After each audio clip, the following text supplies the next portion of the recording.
Do you think the others are making good progress? Hope it's all going smoothly. Huh! Hey, look! They made it back as well! Flintz! Llama! How did it all go? All is well, thank you. Nefer and Yehoda had to stay at the curatorium to wrap things up, so they won't be joining us for now. I ran into Miss Anefa and Miss Aino on the way back. Their work is still in progress, so I suspect they won't be back for a while either. You seem rather cheerful today, Mr. Flintz. I certainly am. I achieved what I set out to do and came away with more than I bargained for. Fighting alone can get quite tedious, but I had the good fortune to run into a pair of brave young warriors.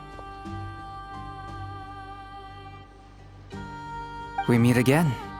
How have you been? Albedo! What are you doing here?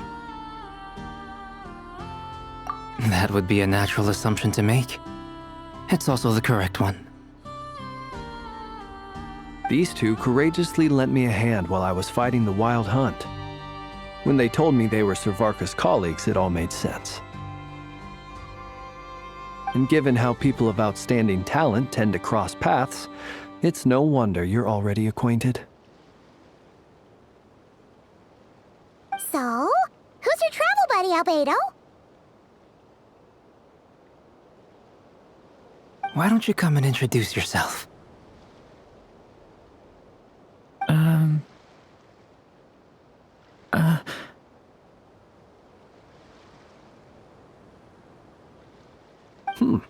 A gentleman of few words, I see, and a rather stern countenance. I presumed you were acquainted with him. Is that not the case? It's nice to meet you. Again. We've technically met before. Wait a sec! You're Minnie Durin! That's right. It's me. I'm glad to see you again. By the way, he says it's okay if you drop the mini. Yeah, I'm not as mini as I used to be. Interesting, isn't it? The first step towards blending into human society appears to be reflecting on whether one's name really reflects who they are. Wow! You look so different! In a good way, of course. It's great to see you looking so healthy. Thank you, Paimon. And although you're as mini as ever, I understand that diminutives don't always convey endearment. I'll be sure to simply call you Paimon as a sign of my great respect for you. Wow! You're such a smooth talker now. Paimon could get used to this. From now on, you may refer to her as your esteemed guide, Paimon.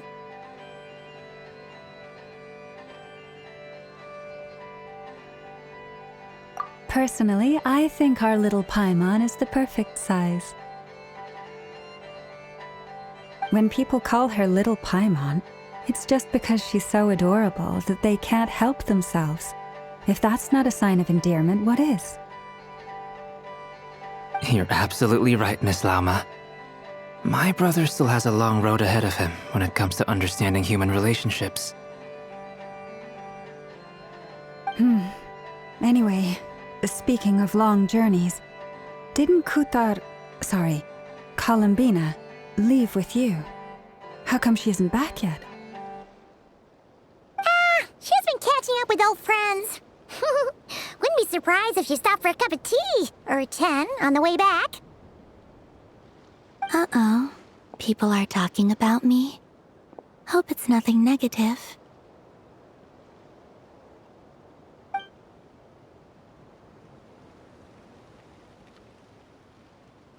Judging from your expressions, I'm guessing it all went well? It's getting crowded here. I'll go grab some chairs. No need. This is a job for an alchemist. I'll whip some up momentarily. Thank you for your hospitality, ladies and gentlemen, but I was merely escorting my friends back. I'll be meeting Zendrone shortly, as we still have some things to discuss. It's been a pleasure, everyone. But this is where I'll say goodbye. We really appreciate your help. Oh, come on. Spare the formalities. I'm just glad I could help out some true friends. I understand. Well, bye for now, Harlequino.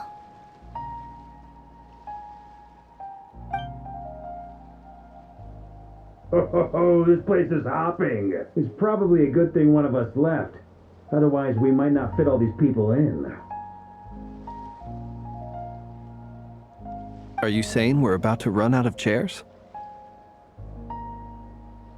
As a matter of fact, I am. Come on in and see for yourself.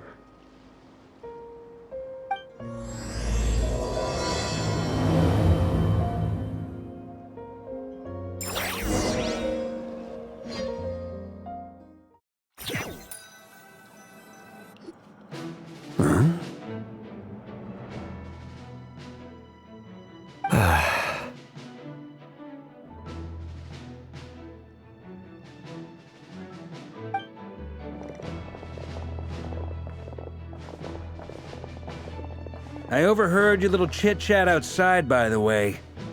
With Miss Columbina's colleague gone, we should be back to the original crew plus the other colleagues I brought in.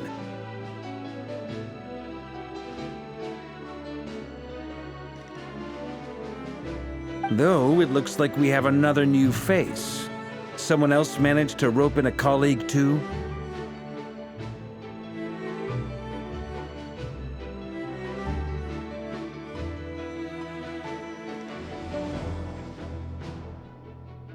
Frankly, you and Paimon are the only people I know here.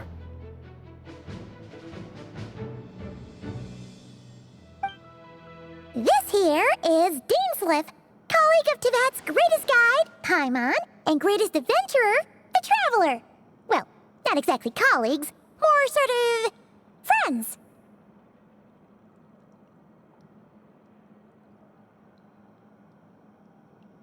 When someone else jumps in to do the announcing, you know you're speaking to someone important.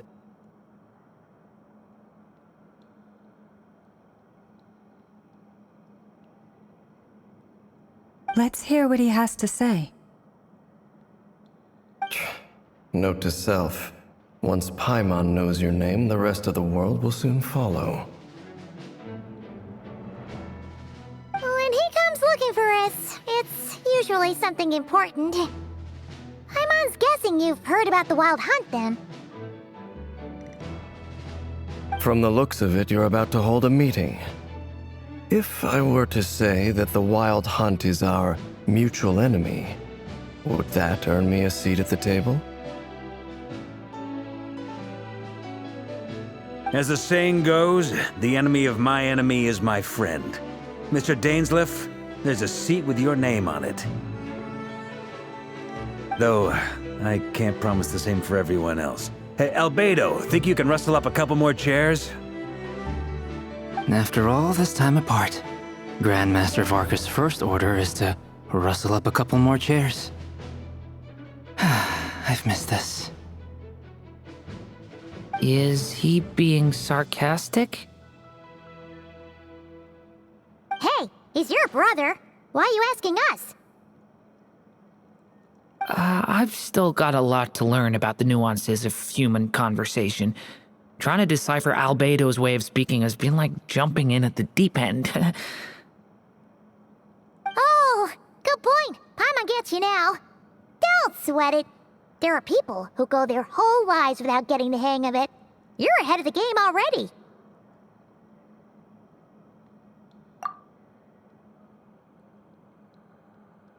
I wonder what's taking Nefer so long. Perhaps you should go and check in with her. If anyone can hurry her along, it's you. I I just got back from the curatorium. Besides, aren't you curious to see what's taking her so long?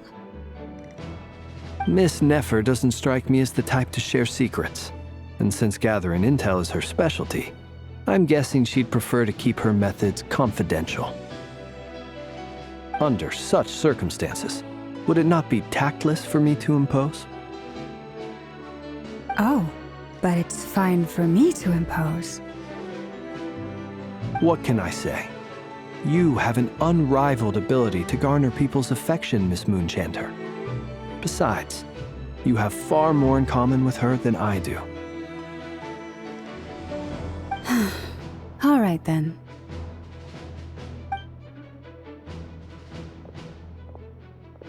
Impressive. She barely fought back at all. I admire your powers of persuasion, my friend. As I'm sure Miss Lauma will realize soon enough, the trick in life is to always pitch in with other people's responsibilities so that you can be selective with your own.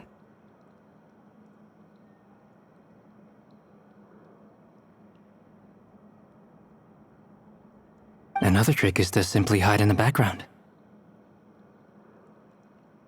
Spoken like a true sage.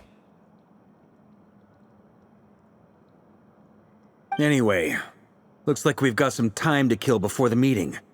Let's take a little breather, folks. And feel free to chat amongst yourselves. We'll get down to business once the other two arrive.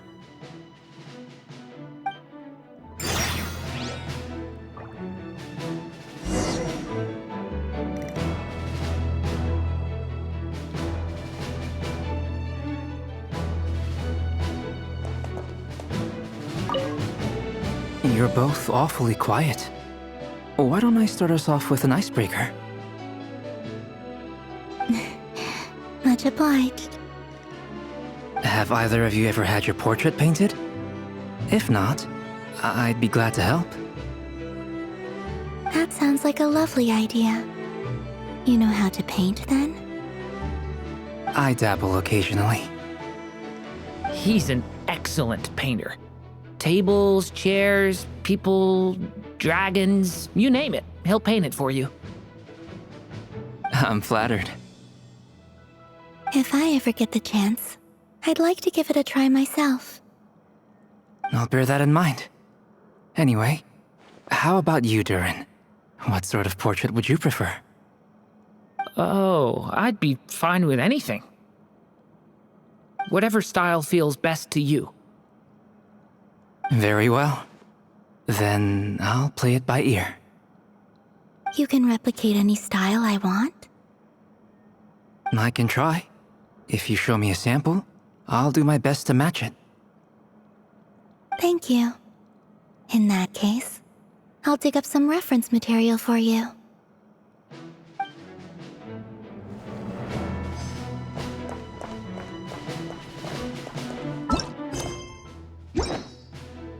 Is there something you'd like to say to me?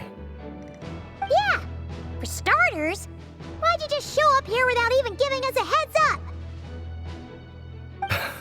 If you think back to our previous interactions, you may recall that that's hardly out of character for me. You do have a point there. Oh yeah! You'll need to find somewhere to stay the night too, right? Want to tag along with us? You never know. We might get a group discount. Sure, let's do that. Great! Paimon will handle it. And in return, we can get Dainslift to be our very own personal bodyguard.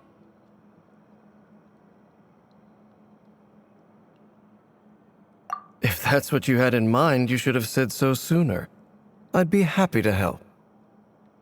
Oh, okay then. Paimon was only kidding, but good to know. Anyway, since we're all here together, we might as well watch each other's backs. That's just what friends do, right? Indeed. Thank you.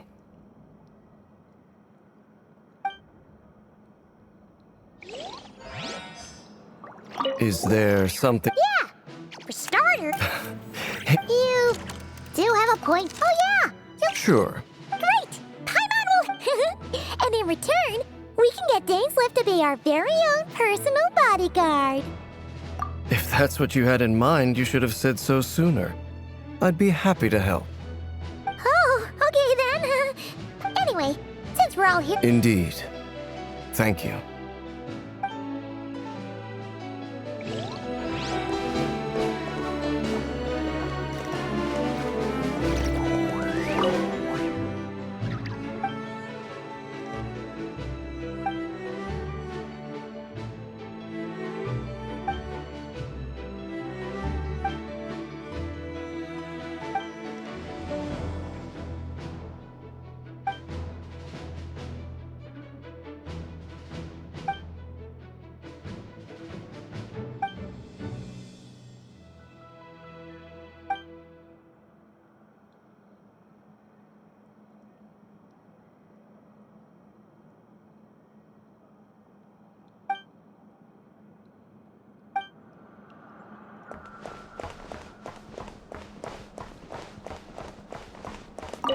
Truth be told, I can't remember the last time I was in a meeting with so many people. You're not alone there, my friend. The Lightkeepers also struggle to bring everyone together for a serious discussion. I don't doubt that. I've only ever met two Ratniki, one being you, and the other being that young guy, Itlua. Itlua is a good apple. I'll give him that. He's kind, honest, and regularly delivers supplies to my lighthouse. A true Ratnik to the core. In that sense, he puts me to shame. So you're what? A fake Ratnik? That's what it sounds like you're saying. But I get the feeling that's not quite what you meant.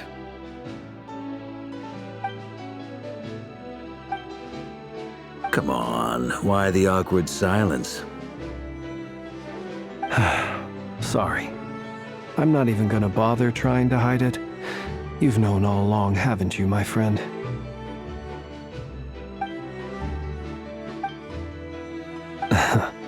Now that was an awkward silence. Let's just keep this between ourselves. Probably best if Itlua doesn't know, huh? That goes without saying. Gotta be careful what you share with youngsters, after all. Anyone else in the know? Let me guess. The Traveler and Paimon? It's dangerous being too sharp for one's own good, you know. Then, in the name of the Animo Archon Barbados himself, I swear, your secret's safe with me. When we went for drinks, you said that you and Barbados were practically best buds. In the light of that claim, do you really expect me to take your oath seriously? Of course. Just as long as you don't go spreading around the fact that I'm close with Barbados, all right? Fair enough, then. Nothing like a bit of mutual leverage to seal the bonds of friendship.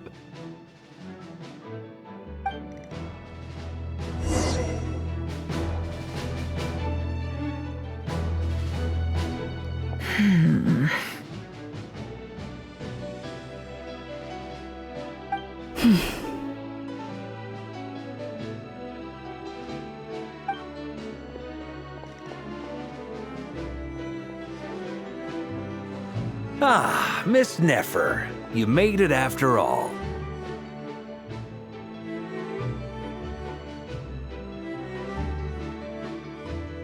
But what about Yehoda?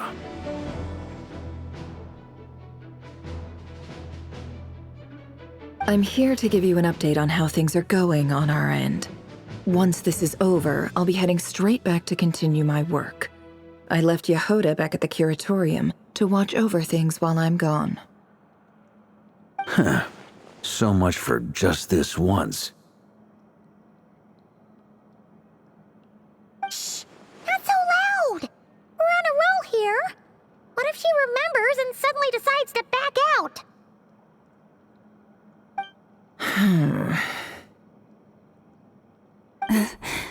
Did you say something, Mr. Varka? Huh? I didn't say anything. Right, Flints? Must have been a frog. They get so noisy around here at nighttime. It's like they're putting on a concert in the background. Anyway, before we begin, there's a few introductions to make. Let me start by saying that it's an honor to be speaking before so many distinguished colleagues and collaborators. First up, we have Miss Lauma. As Moon Chanter, she's the leader of the Frost Moon Scions, a local religious community in Nodcry. Then there's Miss Nefer, boss of the Curatorium of Secrets, an intel gatherer extraordinaire. Nefer is leading the investigation into Rerir's background, assisted by Yehoda and Lauma. From the little I've heard, they're making some great progress. Over here, we have Mr. Flints, a ratnik and guardian of the abandoned lighthouse. In our last operation, he courageously distracted the wild hunt to buy time for the rest of us. For those of you who've never met, this is Mr. Albedo, a renowned alchemist and captain of the Knights of Favonius investigation team. By his side is a new face for us all, myself included, Mr. Durin, who has come to lend his aid.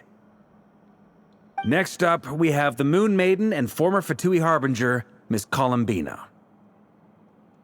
Then we have the Traveler, who's earned more titles than I could possibly hope to list out, so I'll spare you the rundown. And Paimon, the ultimate travel companion and quite possibly the best guide in all of Teyvat. Wow! That's a lot of people! Great turnout! Miss Nefer, it looks like you might have another job coming your way, so, congratulations on the booming business, I guess. You think I haven't got enough on my hands as it is? Who's looking for me now? That would be me, Miss Nefer. I have a commission for you. And you are? Who I am doesn't matter right now. What does matter is that I'd like you to gather more intelligence about the Rerir of Solnari.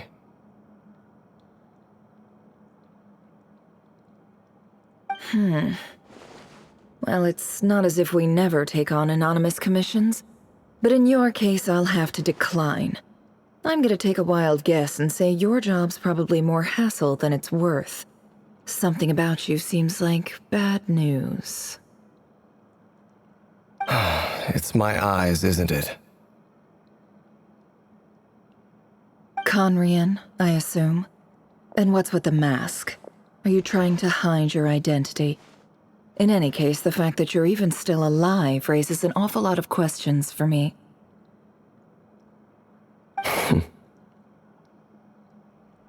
My name is Dainsleif. And yes, I am from Conria. As I'm sure you're aware, the Rerir of Solnari's real name is Rerir. He was once an acquaintance of mine. Really? Then you must have been quite an influential figure yourself. You flatter me, but none of that matters anymore. My point was simply to clarify why I have asked Miss Nefer to investigate Rerir's background. So you're both from Conria, and it sounds like you used to be friends. What am I missing here? Surely you already know how he became one of the Five Sinners.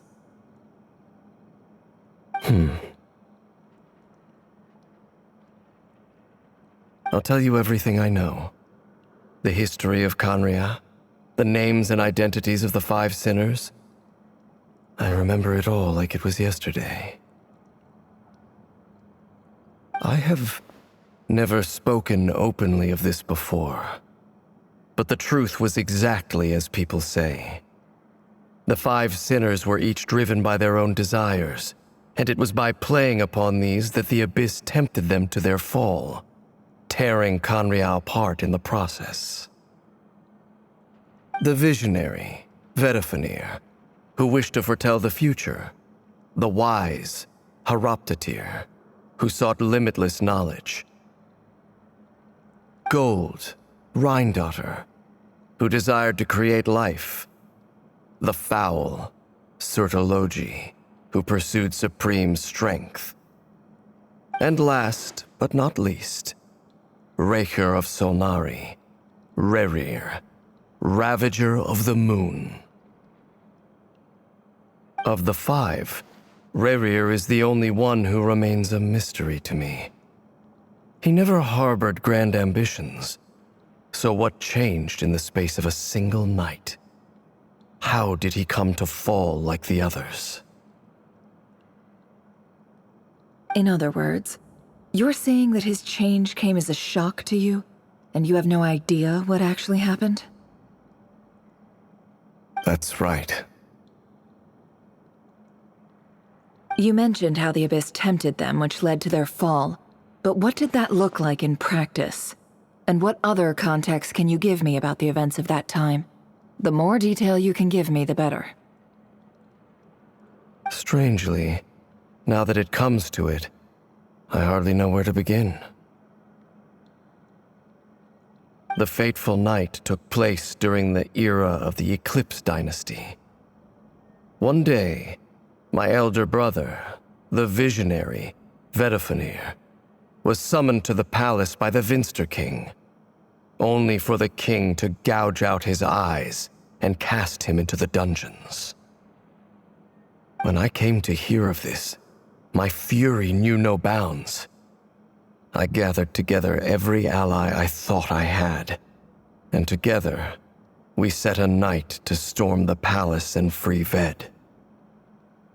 Centuries on, the memories of that night still haunt me like a never-ending nightmare.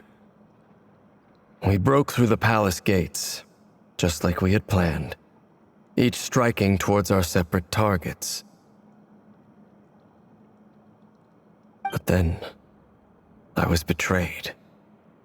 Even Vedafenir, the very person I had come to rescue, abandoned me and partook of the Abyss's power. So, it's personal after all. Then tell me, Mr. Dainsleif, what price are you willing to pay? You, of all people, must know that nothing comes for free. I cannot say what price would be worthy of such a commission. But know this. Rerir was not always a madman.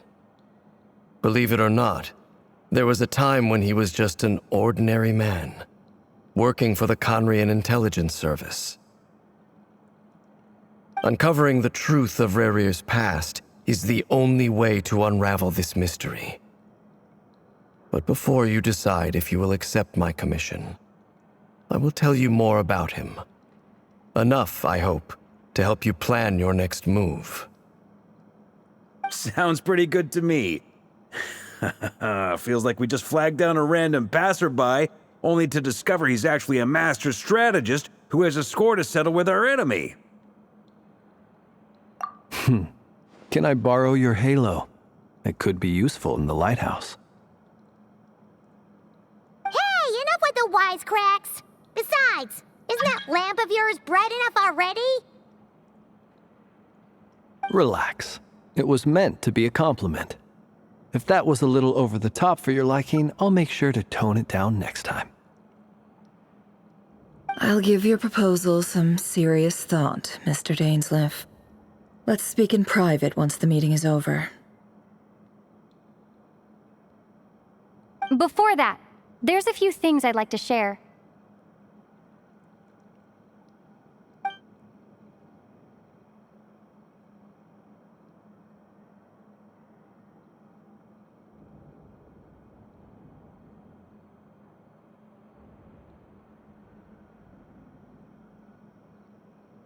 Now that we've united the hearts of the three moons, your power should be greatly enhanced.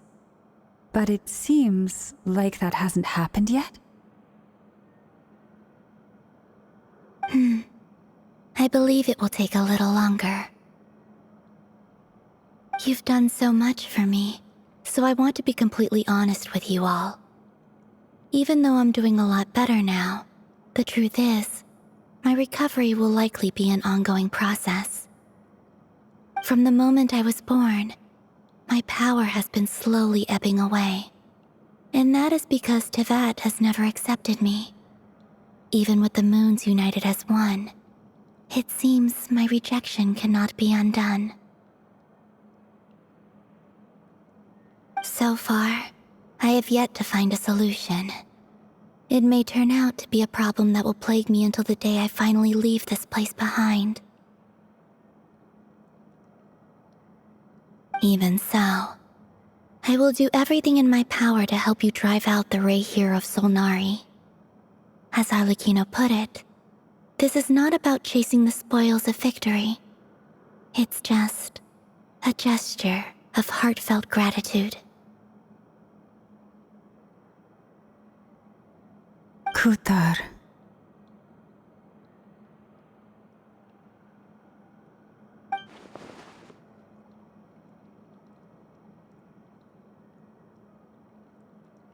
Defeating the Rerir of Solnari will be no easy task. While my strength slowly recovers, we'll also need to gather more intel. Naturally. We should take all the help we can get if we hope to defeat him. We've considered several viable plans now, but our choice hinges on the answers to a few key questions. Is it even possible to kill Rerir? What experiences shaped the person or monster he became? And what's he really after? Given Albedo's expertise in alchemy, I think we should leave him to try and answer the first of these questions. Understood. As for the other two, I'm afraid we'll have to count on you again, Miss Nefer. Believe me when I say it's not my wish to burden you. But right now, relying on your skills is our only option. So you're placing all your hopes on me, huh? We can't thank you enough for agreeing to help us. Honestly, I can hardly believe how lucky we are. You sure have a talent for changing your tune, Miss Moonchanter. Timid like Yehoda one moment, then flinches insincere flattery the next. Ladies, please. I must object to your portrayal of me. That's all. Feel free to keep bickering. Just pretend I'm not here. I almost don't want to leave this room. I'm curious to see how this plays out. I have faith in you, Miss Nefer. Something tells me you'll stand by us until the very end. Oh? And what makes you so sure of that? What if I suddenly decide that my compensation is insufficient? This isn't about the money. I can sense that you've got a deep-seated distaste for Rerir, and knowing you, that alone is motive enough. Look at them getting along so well. Like two peas in a pod. And I'm the one they accuse of insincere flattery. There is no justice. Miss Lauma, you have to understand something. Unlike you, I don't actually enjoy having everyone's hopes on my shoulders. Is that right?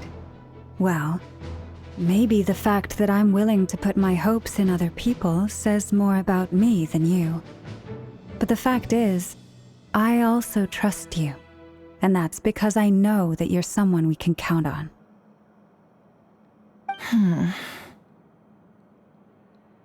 Anyway, we've got our plan, so let's get moving. Mr. Dainsleif, let's talk. And Traveler, once we're finished, if you've nothing else planned, I'd like you to come with me. This whole experience is teaching me a lot. For instance, I now know that when other issues come up in the future, I'll have far more luck getting Lauma to convince Miss Nefer than trying to do it myself. Hate to say it, friend, but that's one of the funniest things I've heard in a while. Why? You think I've got it wrong? Quite the opposite. But what makes it so hilarious is how long it's taken you to realize.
Thank you for waiting. It's okay. We actually used the time to help Dainsliff get a room at the hotel. That's very considerate of you. Now, I trust you share my curiosity about Rerir's past, and you seem fairly familiar with Mr. Dainsliff already. We spoke at some length after the meeting. He was the one who suggested I should invite you to join this operation. He feels confident that these secrets will be safe with you.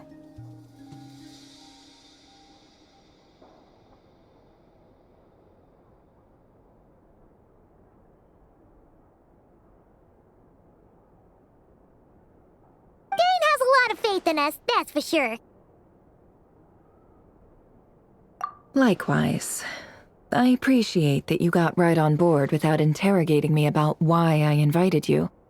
It shows that you trust me to explain everything in due course. That's because we know what you're capable of. We appreciate you too, Nefer. You might have been forced to help in the beginning, but this time, it was your choice. That's one way to put it. Another is this, that once a decision's been made, it's set in stone. After that, my only goal is to see it through. Alright, so here's how it is. I'm going to access Rerir's thoughts again using my confidential method.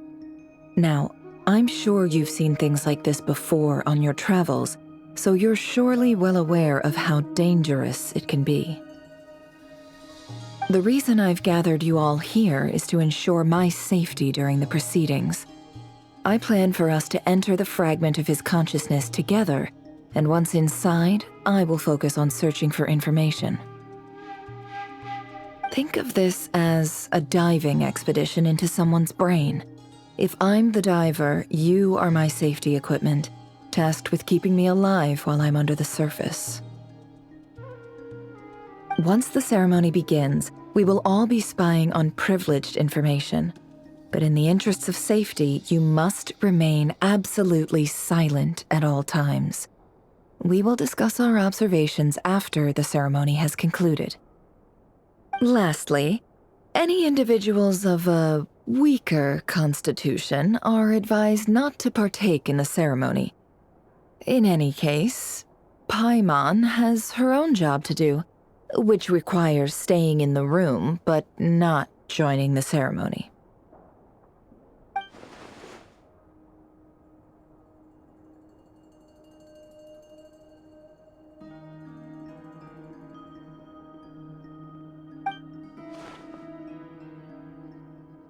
Well, good luck, everyone! Sounds like all Paimon can do is cross her fingers and root for you guys. There's a little more to it than that. I was being serious when I said you have a job to do. While the rest of us are inside Rerir's mind, it's imperative that we have a team member on the outside.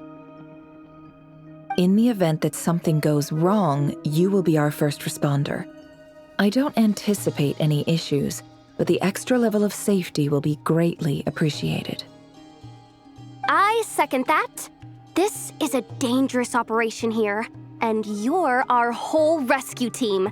That's pretty much the most important job in the crew. So, Paimon's like the lifeguard? Yeah, that makes sense. All right, got it. Good. Please, take a seat. We'll get started momentarily.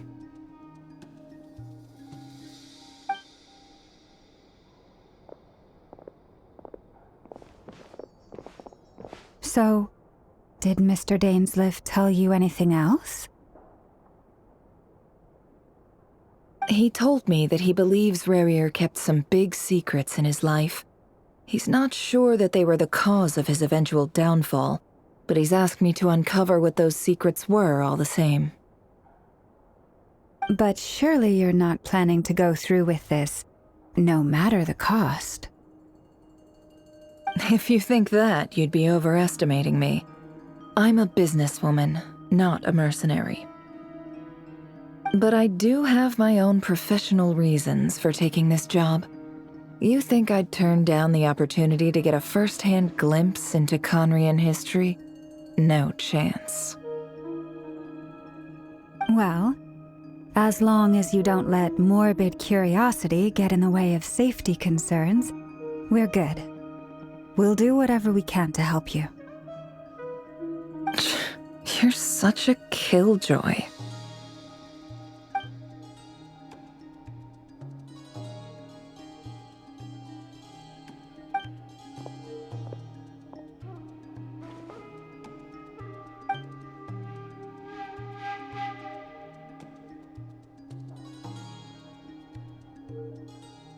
All right, I'm good to go.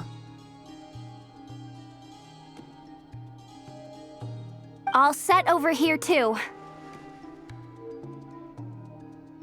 Promise, Paimon, you'll be extra careful. All right. Let your whole body relax. We're about to begin. Close your eyes.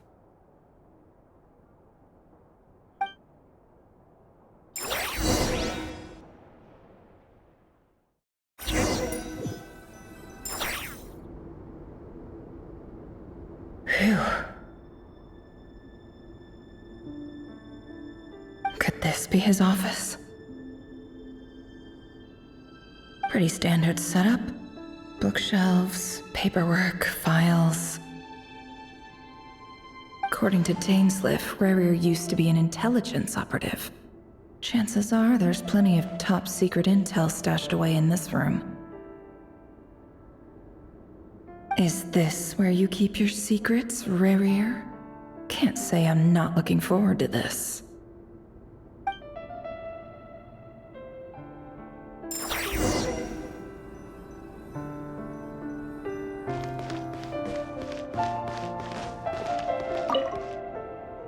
Bookshelves full of documents.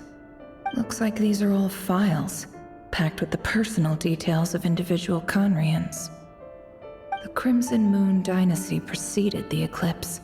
Since Rerir worked as a secret agent during the latter, it stands to reason that he was tasked with purging remnants of the old dynasty.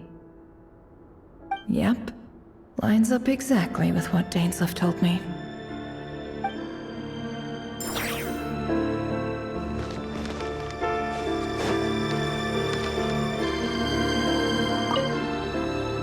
A file tucked inside a folder. The title reads, Dear Breakfast Shop Owner. It's a list of names. But at this stage, I have no idea who any of them even are.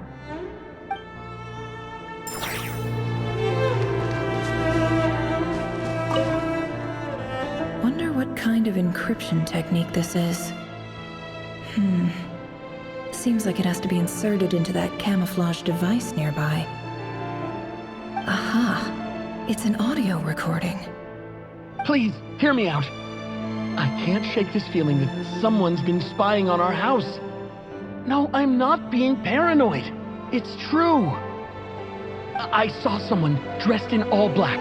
It was a couple of days back, but that was on another street, not near my house. I swear, I know what I saw! There's a note in the margin. Surveillance of the run for their residence has concluded. We apprehended the target and filed the mission report last night. Could the voice in the recording belong to one of Rerir's targets?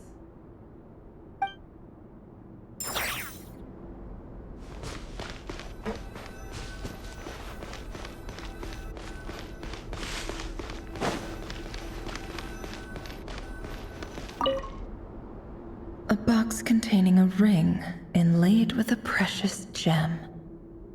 Must be for his girlfriend.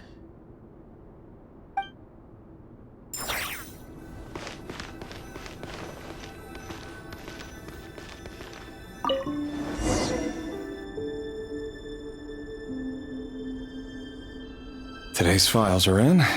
Time to wade through them just like usual.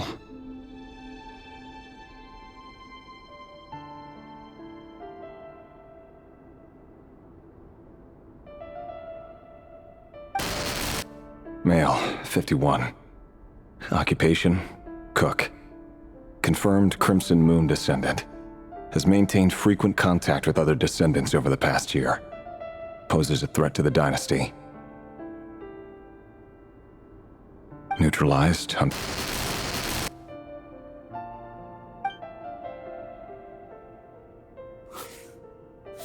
This one should be archived under purged targets.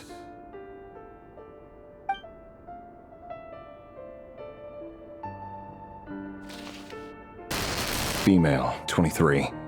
Occupation, office clerk. Confirmed Crimson Moon descendant. Has maintained frequent contact with other descendants over the past year. Poses a threat to the dynasty. Neutralized.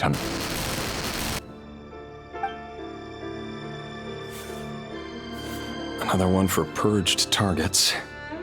Sounds like she was that other man's daughter.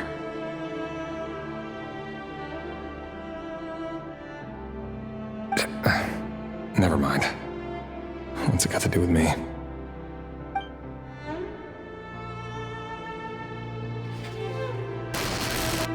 Male, 40. Occupation, teacher. Confirmed Crimson Moon descendant. Has been observed making contact with other descendants during the past year. Poses a threat to the dynasty. Neutralized on...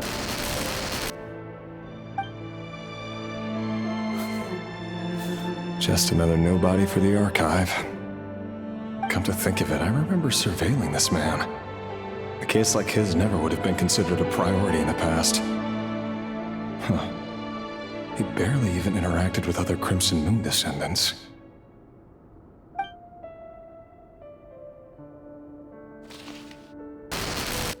Female, 16. Occupation, none. Orphan and confirmed Crimson Moon descendant. Has been observed making contact with other descendants during the past year. Poses a threat to the dynasty. Neutralized on...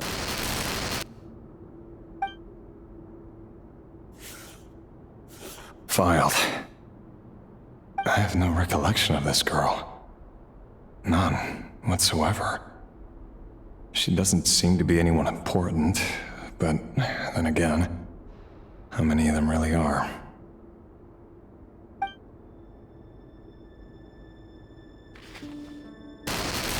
Female, 13. Occupation, none. Orphan and confirmed Crimson Moon descendant. Has been observed making contact with other descendants during the past year. Poses a threat to the dynasty. Neutralized on...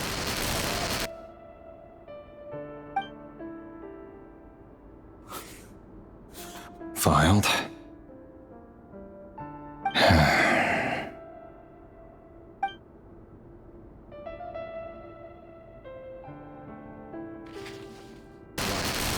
Male, 11. Occupation, none. Orphan and confirmed Crimson Moon descendant. Has not been observed making any contact with other descendants during the past year. Poses a threat to the dynasty. Neutralized and...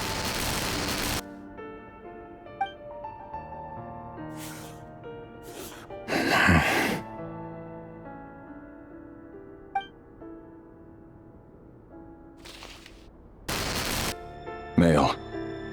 6. Occupation, none. Orphan and confirmed Crimson Moon descendant. Poses a threat to the dynasty.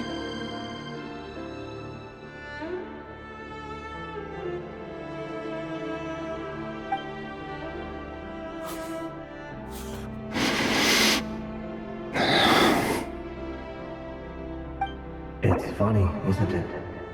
Your job is becoming both harder and easier at the same time, depending on how you look at it.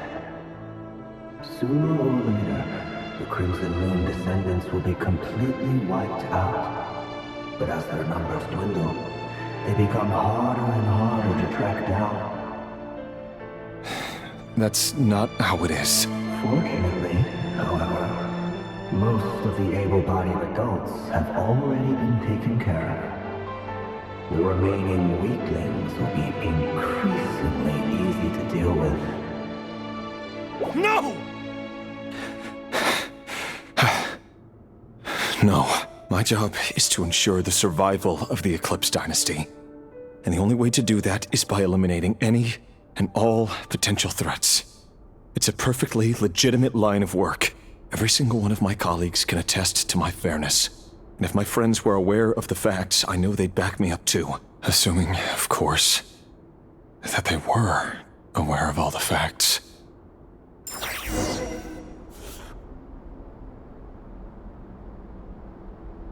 He looks even gloomier than last time. I wonder what's changed.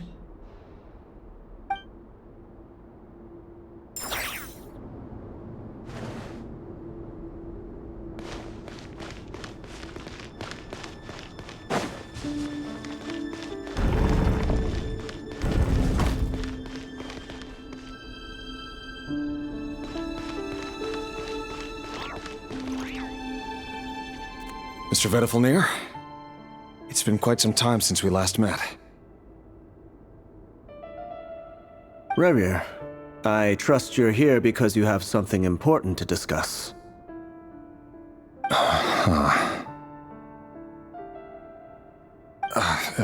Forgive me. I wasn't tuning out, it's just, I noticed you didn't even phrase that as a question. As if you knew I was coming. Tell me, does someone in your position ever feel the need to ask questions at all? It is indeed within my power to foresee certain things. Things like your arrival. I was just thinking. It won't be long before I'll be inviting both you and Dane to my wedding. That isn't a lie, but nor is it a fact as such. It's a wish, isn't it? No fooling a prophet, is there? Ever since that day we met for drinks, I knew it was only a matter of time before you came looking for me. Does it feel good? Knowing how the future will unfold. I'm afraid the notions of good and bad fail to capture the complexity of what such a power entails. Once you've seen what will come to pass, it can be all too easy to succumb to fear and melancholy. Unless, of course, you learn to abandon these feelings.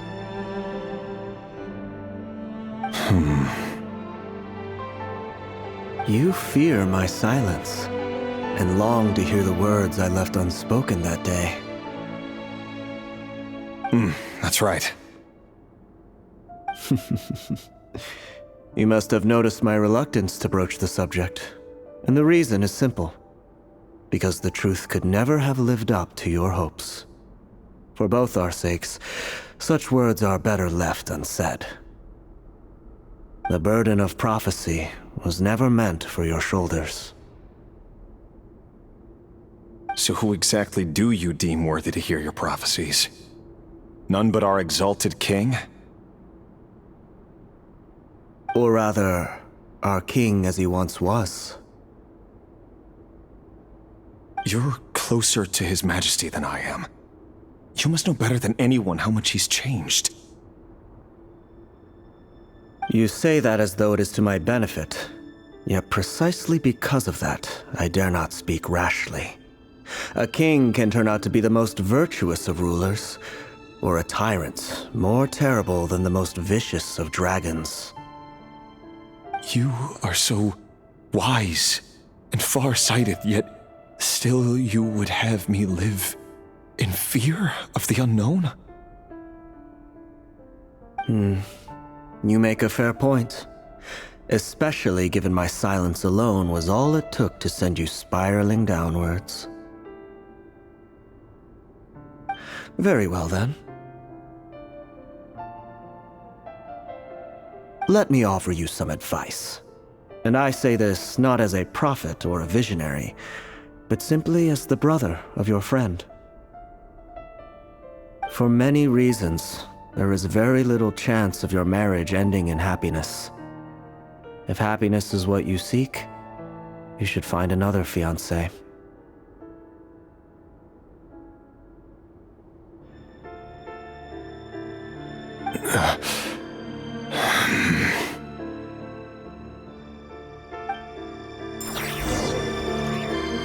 Hold on. There's that same black fog again.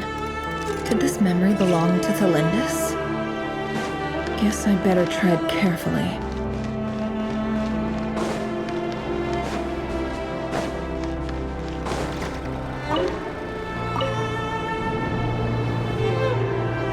Wait. Hear me out.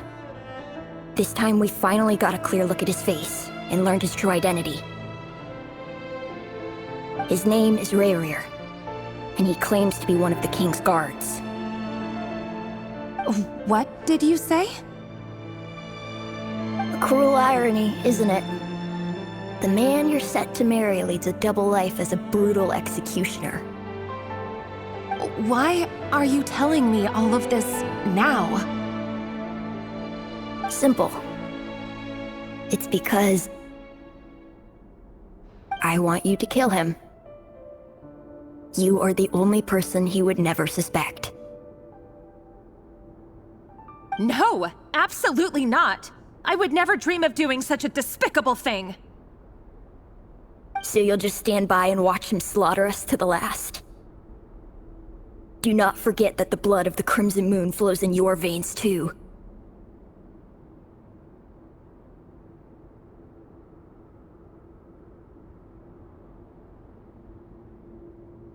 The blood of the Crimson Moon? What does that matter now? The dynasty has long been dead and gone. You think that alone is reason enough for me to throw away everything I have? Why wouldn't it be? You two were once a child of the Crimson Moon, just like me.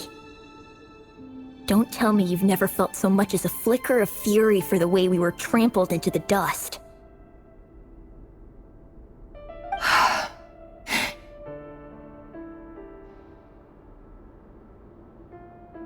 As long as you promise to abandon this pipe dream of restoring your dynasty, I can try to persuade him. Or have him persuade the Venster King.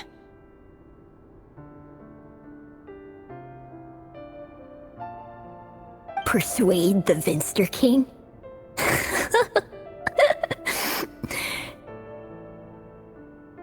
Do you even know why he's so obsessed with hunting us down? Why he keeps trying to force us to hand over our secrets over and over again? Or why we refuse to give up on restoring the dynasty?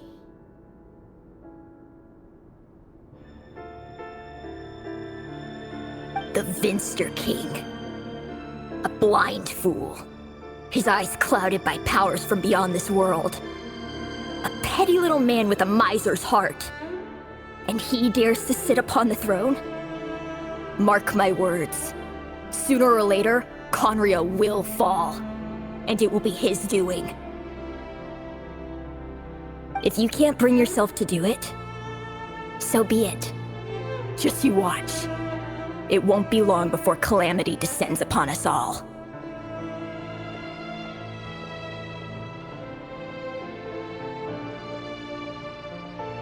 The Rerir of Solnari. That really is quite a secret you've been keeping from me, Rerir. But who am I to talk? Am I really any better? I've kept my own past a secret this whole time, too. Love should be built on honesty. But ours was born from lies. And yet, is it really so wrong to hide things that would only make life harder? If we don't cover up the parts that no one else should see, how can we go on pretending to be normal? Vedifulnir must have known all this, and that's why he made his prophecy. In the end, nothing stays hidden forever. But I won't just sit by and watch this disaster unfold. I'll do everything in my power to protect what I cannot afford to lose. No matter who I have to face.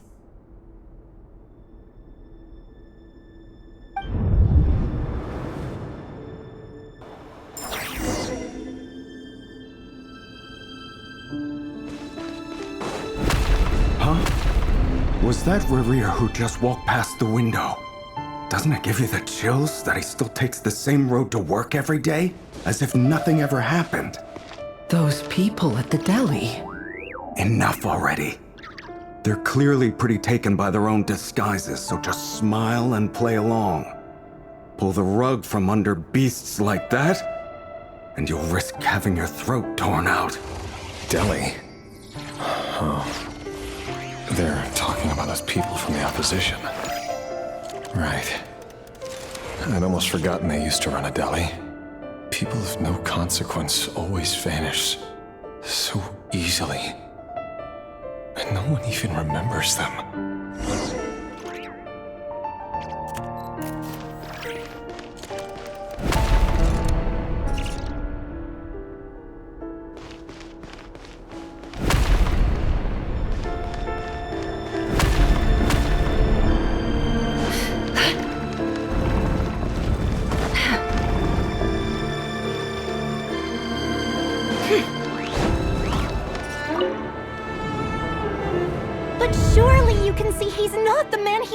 To be. So many have died already, and they say that the king's madness grows with each passing day. We're not going to survive this, are we? But why does it have to be this way? Do we really deserve to die just because of the blood that runs through our veins? Tholindis, are you even listening? Sorry, Freether. My mind was off wandering. I heard you, though. You're talking about what Rerir said. He's just following the king's orders. He's a secret agent, and it's his job to hunt down rebels and dissidents. By the time you first met him, he'd already taken lives. Maybe he was using you from the very beginning. No. Rerir has no idea I have anything to do with the Crimson Moon. My family are only distant relatives of the main lineage, and besides, my eyes are perfectly ordinary.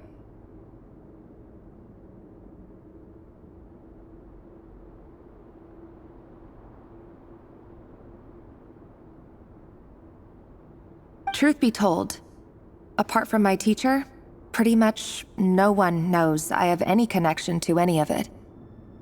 It's been a long time since my family severed ties.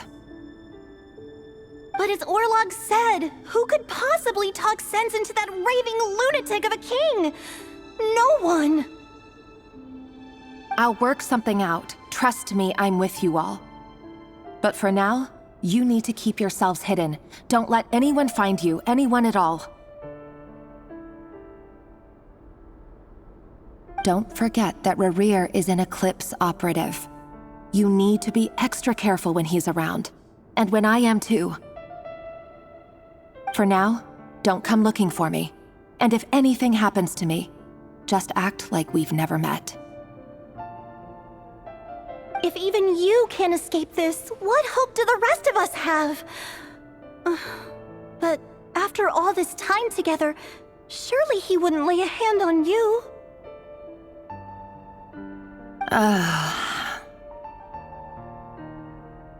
I won't speak in his defense, nor can I give you a clear answer to that question. But I'll do everything I can to put an end to this. Here, hold on to this. If an opportunity to escape presents itself, take it. You'll be glad you took some spare change. You call that change? But what about you? I've got a job, and there's still money coming in. But you can't go anywhere right now. Please think about yourself for once.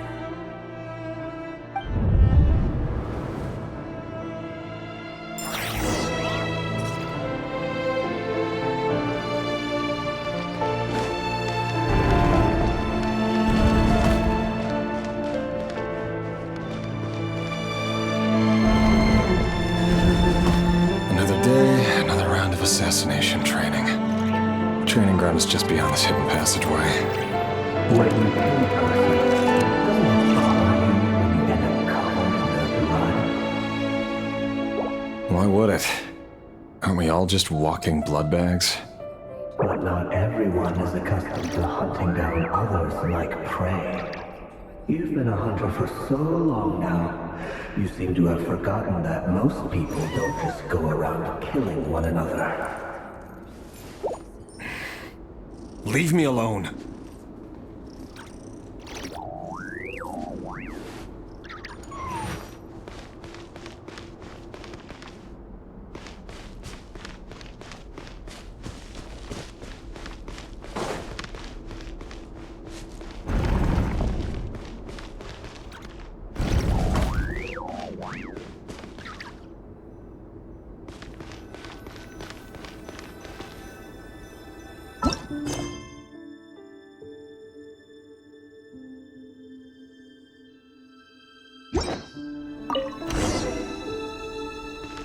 Make sure you have a firm grip on the handle, then choose your angle well.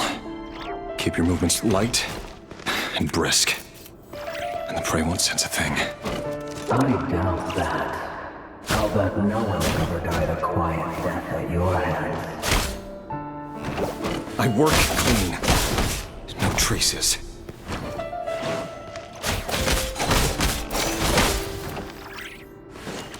No more lies. That doesn't make it open and above board, though. The king just happens to need you right now. What if someday he doesn't? That won't happen. He's changed. Ever since he fell under the spell of that power. In the beginning, he only had you take out a handful of the guilty. But now... The ones I've dealt with have always been guilty. And I've carried out my work flawlessly.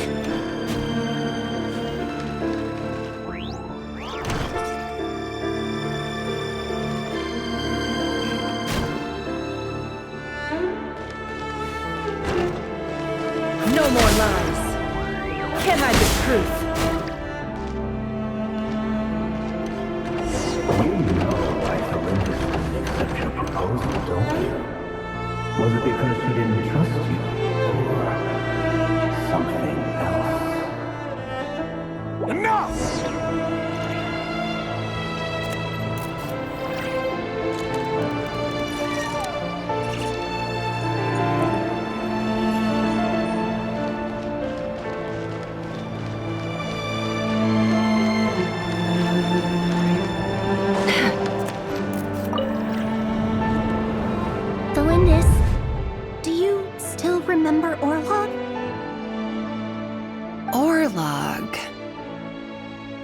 The boy who was pretending to sell flowers.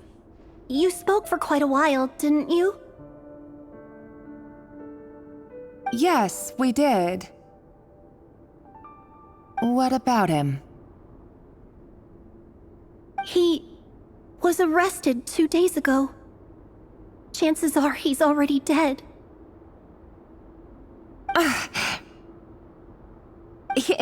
He... I just don't get it! After everything he's done, why do you still stand by him?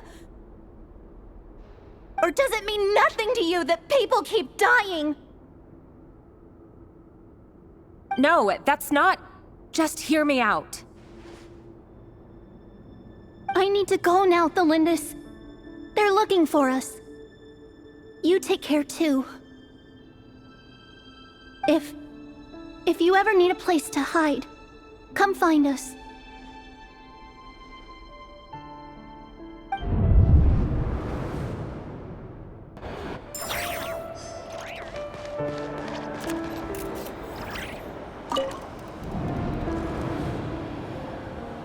Author Tholindis. Over the course of this week, the research object was subjected to interference for a total of 47 hours for experimental purposes. The results are as follows. All subjects of observation that were sent inside have now... The situation within is proving more problematic than anticipated. No progress whatsoever. What now? Won't you give me even a glimmer of hope? Things are getting worse by the day. I have to find a way or we'll all be in danger.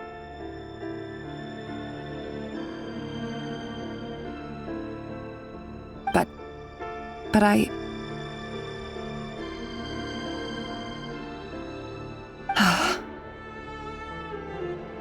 If all this research comes to nothing, what then?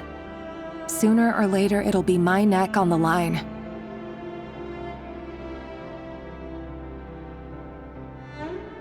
But could he really bring himself to kill me?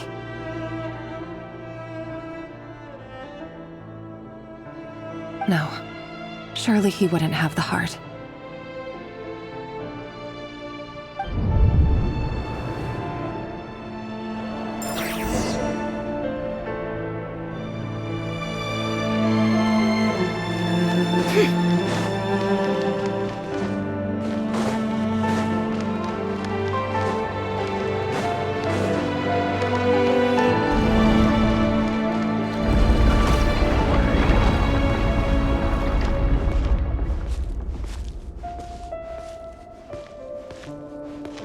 Why won't you just let us go?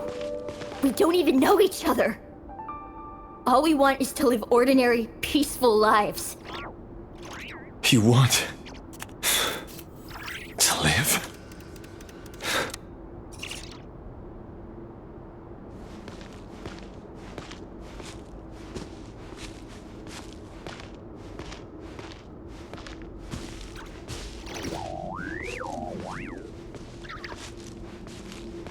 Yes. I just want to go on living. Is that really such an unforgivable crime?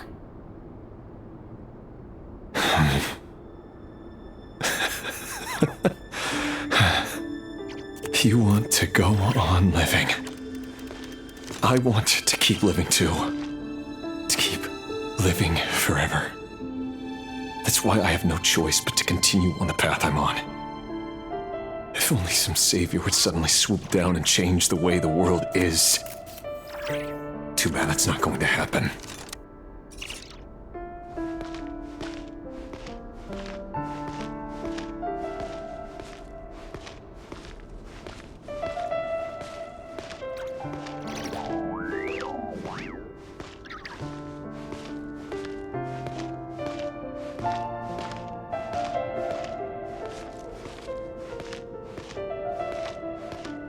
Imagine that.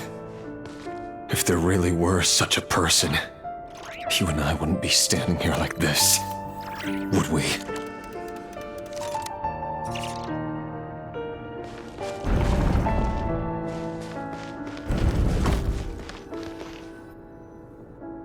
Today's files are in. Time to wade through them just like usual. No, I don't get tired of it. It's my job. And not only am I lucky to have it, I'm good at it too.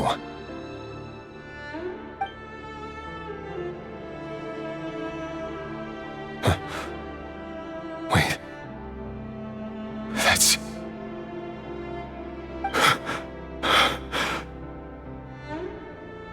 Tholindis?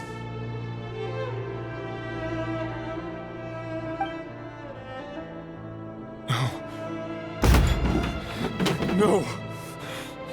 No! Why? But you bear no mark of the Crimson Moon! How could you possibly have anything to do with them? It cannot be!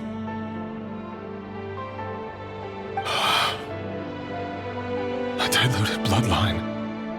Carefully concealed. I see it now.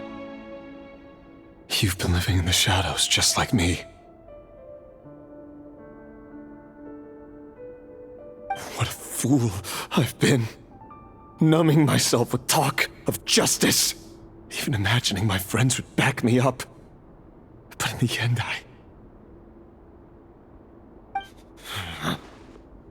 Irminsul. Finster King! How far are you going to take this? From the direct bloodline to secondary offshoots? And then what? Today it's the descendants of the Crimson Moon. Who will it be tomorrow? Will you not rest until everyone down here is dead? No. This cannot go on. This is where it ends.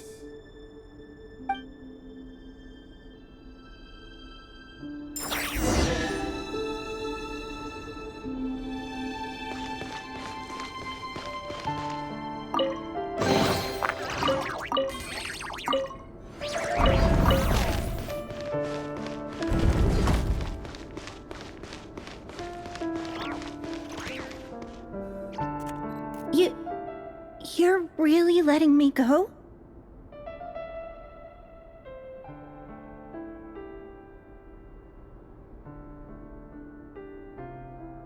I am. As long as you can guarantee that no one will find you. Don't worry, I'll be extra careful. No one will know I was here. But... what about you? Me? If you let me go, you won't be able to complete your mission, will you? Good point. In that case, maybe you should stay. No, please! I just want to see the outside world again. To... Go on living? Yes! I know you're a man of your word. So please, just let me go. If I let you leave, what will become of me?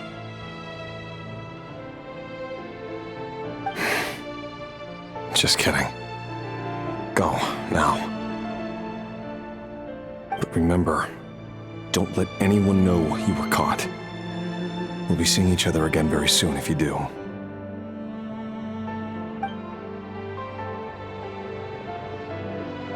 Even shadows in the dark must live by a code. But you can't save everyone. You've been whispering in my ear for days now, Vedifilnir. What are you trying to do? Break me down? I only say this because you long for an answer to your problems. Let her go, Rerir, or you risk losing everything. I will not abandon Tholindis.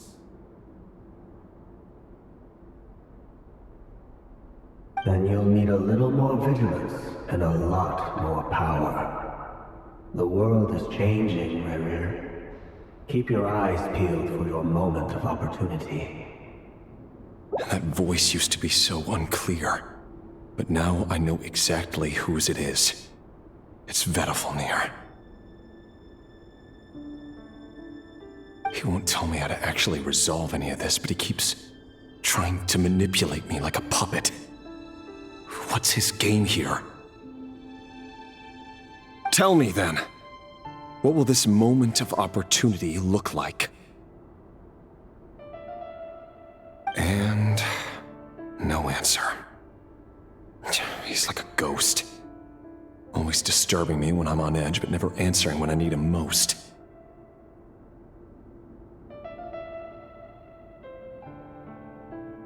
So, the Eclipse dynasty was purging, well, massacring the descendants of the Crimson Moon. And it seems like it was all connected to the Vinster King's research. The King's obsession with abyssal power left the future of Khaenri'ah hanging in the balance.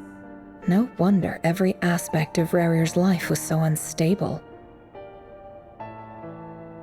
And it looks like this Tholindis, Rerir's would-be fiancée, herself belonged to a sub-branch of the Crimson Moon dynasty's descendants.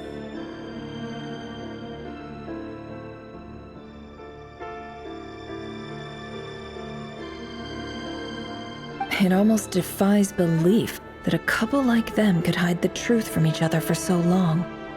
If the Vinster King hadn't intervened in such a drastic way, they might have gone on deceiving each other for the rest of their lives. And why does Vedderfanir, Daneslif's older brother, keep talking in Rerir's head? This guy kept more secrets than I ever imagined. The human mind is like a vast desert of shifting sands. When you follow the flow of someone's memories, you only ever see the parts they're willing to let surface. Time for something a bit more creative. We've been inside Rerir's mind this whole time, building up a picture of his psyche. There's already enough clues on the board to start reading between the lines and mapping out the rest. Now, we can finally begin to put the pieces together. Sure, it'll only be a reconstruction, part simulation, part reasoning, but it's usually pretty accurate. Once we've built up a cognitive profile, we just need to cross-check the logic behind his actions. And then we'll be able to take a sneak peek at whatever it is that Rerir has really been hiding.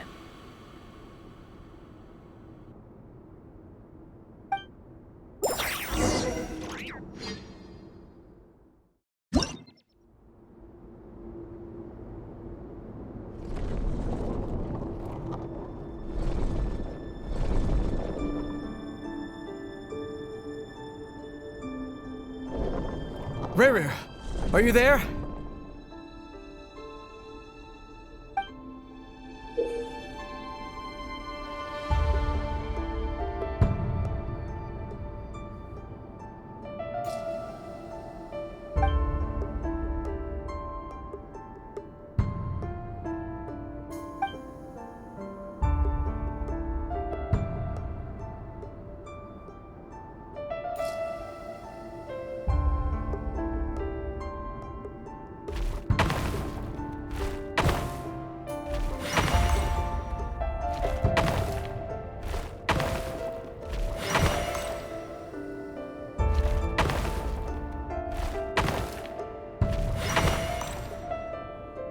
Hey, Rerir! Come out, it's urgent! Dane? What's wrong? Quick, come with me. I'll explain everything once we've met up with the others.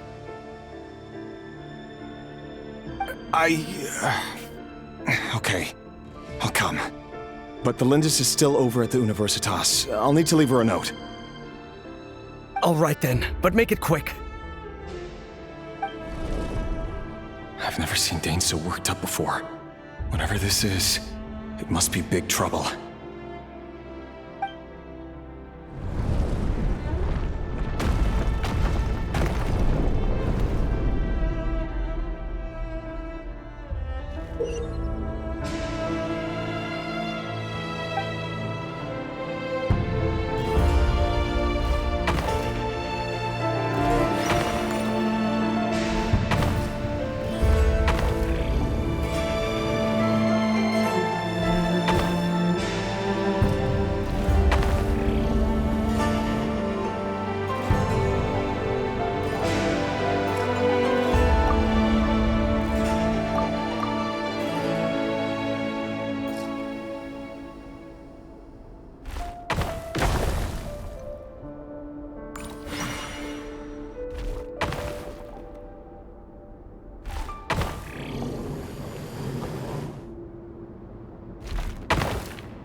Well, this is a nice change, meeting you all at this hour. When men and women of ambition can speak face to face in broad daylight, I say that's a big step forward for our dear Conria. Don't be ridiculous. We do not fear the day. Why would we seek refuge in the night? You might ask your blade that same question. I'm told it prefers the cover of darkness. The word on the street is that Tholindis only strikes when he has an unfair advantage. But that is patently false. I see you're missing an arm and a leg. Surely only a fair fight could explain that. If this is your way of offering me replacement limbs, believe me, I'll take them. Oh, we can certainly discuss that. With bioalchemy, anything is possible. Assuming I have your full support in my research. Lunatic. Roptatir, what brings you here?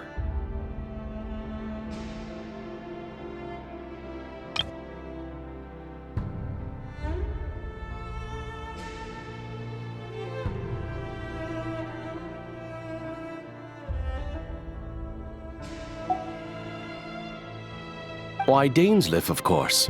He invited me. Please, cast aside your apprehensions, Miss Rhindaughter. Whatever the rumors may say, I am but a humble servant of the king, and I can assure you he affords me no greater convenience than he does you. Well, the Universitas Magistrorum won't stop fawning over you. So at least some of the rumors must be true. You're clearly doing well for yourself, so drop the humble servant act. It endears you to no one. You're president of the Universitas Magistrorum, the chief royal mage known as the Wise by royal appointment, and by far the most favored among the 4 pillars of Conria. Vice President Veit doesn't even try to hide his envy when he sees you. My success is the product of hard work and good luck. It's as simple as that. Were the king not such an extremist, I hardly think I would have received a senior post at my age. Of course, no job is without its gripes. Serving a king like ours can be a challenging task, as I'm sure you can imagine. And as for Efterveit, in missing out on the presidency, he's dodged a mountain of stress. Like everything else in life, it comes with pros and cons. You're all here. I apologize for the short notice, but it was an emergency.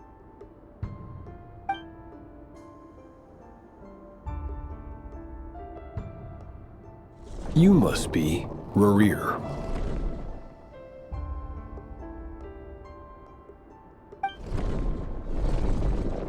Mr. Tholindis.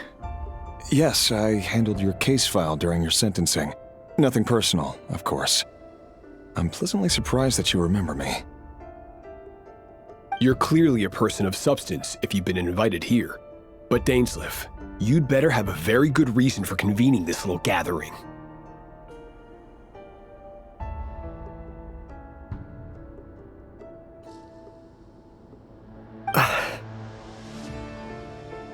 It's my brother, Vedafenir. After he spoke at the court this morning, the king was so infuriated by his words that he had him blinded in both eyes and thrown in prison.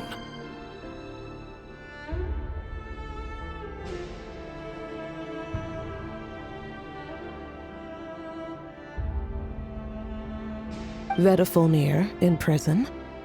Strange. I thought the king trusted him and Roptatir more than anyone else in the world.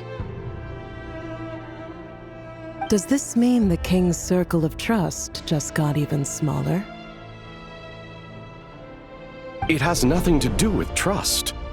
It's about what the king wants, which is as clear as day to anyone paying attention. I simply appease him, Because it's in the best interests of the Universitas Magistrorum. And also because you're slimy. Vettelfenir, perhaps less so. But still, a visionless visionary? It rather inclines me to think that qualifications are not what get you ahead in Conria. Do you honestly think this is an important discussion to be having right now? Dane, what are you planning to do? Rescue Vettelfenir, I assume. Correct. It will mean storming the palace by force. Tonight. I need all of you on my side. That's far too dangerous. And don't forget, Dainsleif, you're captain of the Royal Guard. You swore an oath to the throne. Hmm? You've been planning this for a while, haven't you? I have no desire to commit treason. But whatever critique the king may have of Vettelfenir, disfiguring your most loyal subject for putting the best interests of his court and nation first, this is not the conduct of a wise ruler.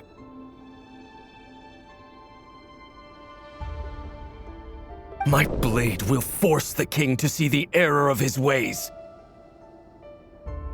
So, Vettelfenir's prophecy enraged the king. I'm sure it wasn't what he wanted to hear, but if he won't take counsel even from the visionary, that is deeply troubling news. The extent of His Majesty's madness is now all too clear. The question is, how does a man like me get out of this situation unscathed? You have noble ambitions, Dane, but I'm afraid they don't do much for a guy like me. I'm not interested in saving the world. All I want is a letter of pardon. A letter of pardon? For whom? Tholindis? The chances of the Vinster King issuing a pardon for anyone connected to the Crimson Moon seem vanishingly slim.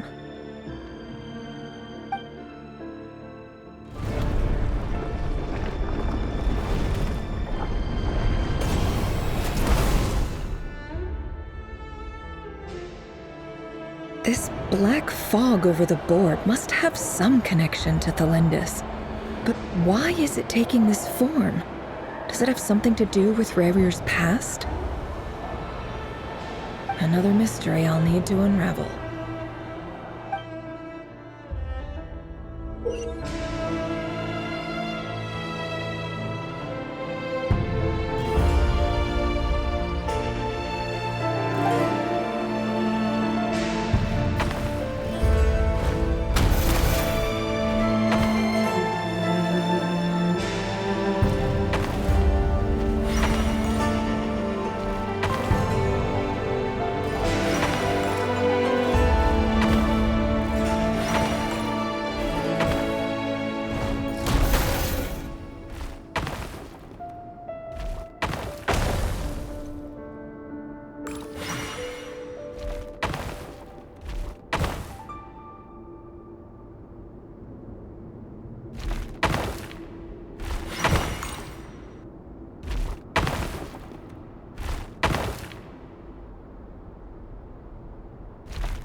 Author Tholindis.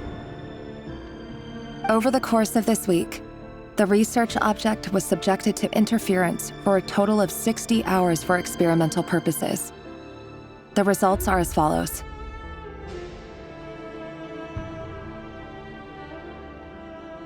Research dating back to the Crimson Moon dynasty has established 2 points regarding moon marrow. Firstly, its origins have something to do with a god's power. Secondly, it serves as a portal to an as-yet indeterminate location. Moon marrow can thus be defined as a spatial gateway. However, there are a number of hurdles to overcome before we can answer the question of where it leads to. To start with, opening the gateway requires a specific power source, which the relevant literature indicates. An enormous amount of power is then required to keep the gate open. Currently, the total power output of our instruments remains in the single digits.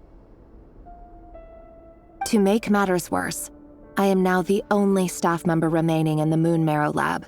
The Universitas Magistrorum recently decided to move most of its personnel into abyssal energy research, which has stymied all Crimson Moon-related projects.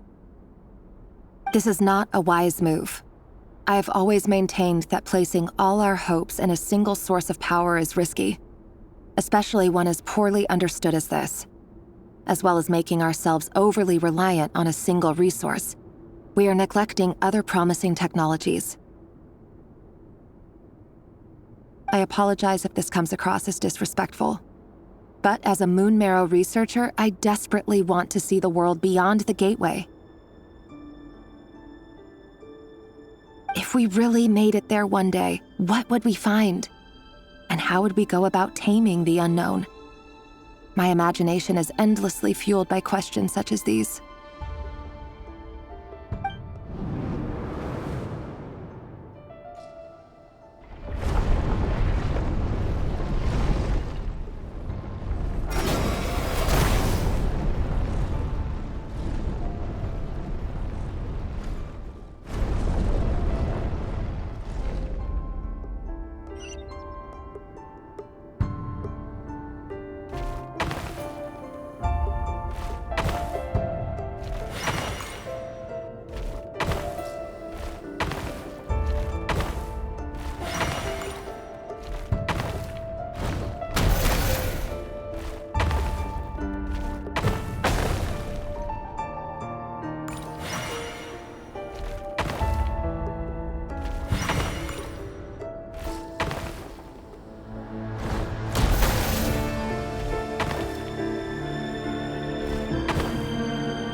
This is for you. I heard you're gonna leave the city with your parents. Tholindis, did you hear about what happened? I've heard nothing. Rerir got back very late last Friday, and he was acting a little unusual, but he slept pretty well, so I'm guessing whatever he did was a good deed.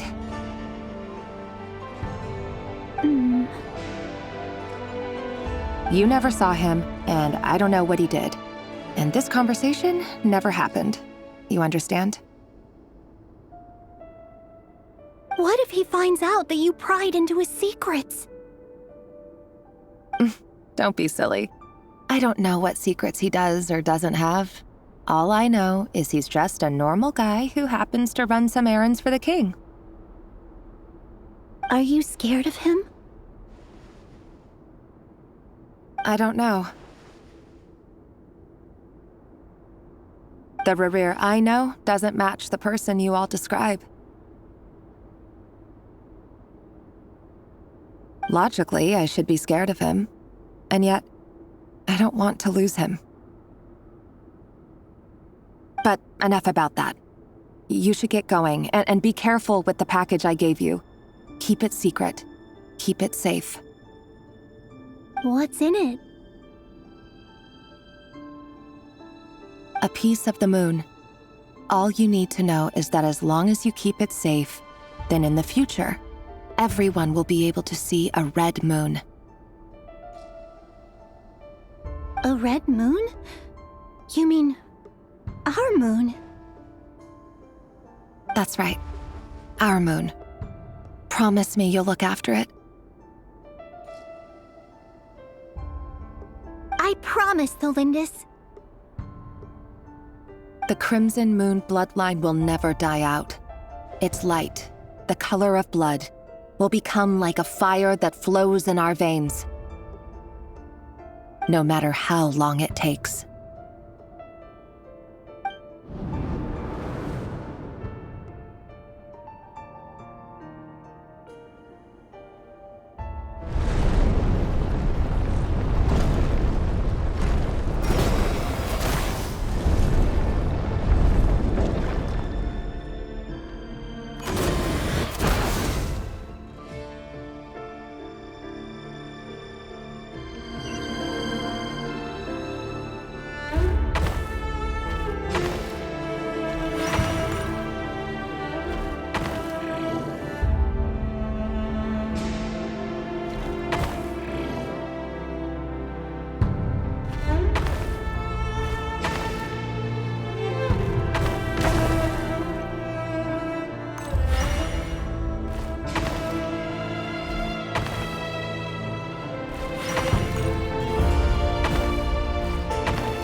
Hurry, everyone, and stick to the plan.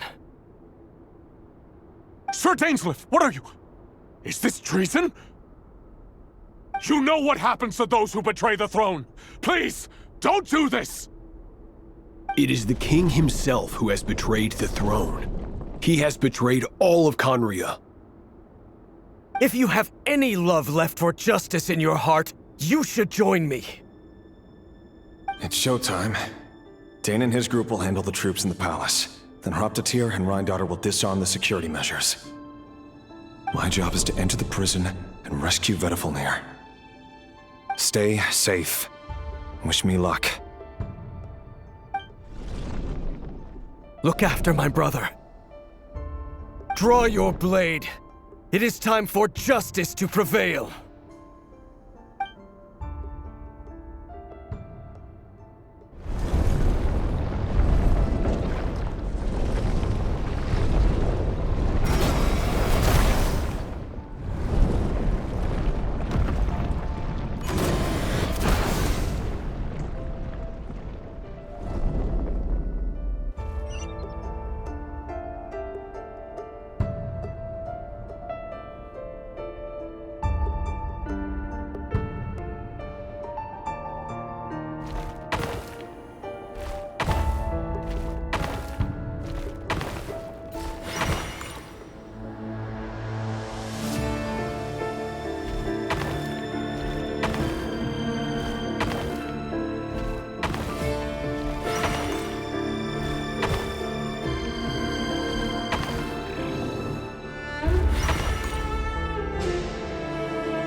And the smell is abominable. Clearly, the king doesn't allow his prisoners a single shred of dignity. This is dire. Found you. Hello, Mr. Vedifalnir. Ah, it's you. Surprised? Oh, wait.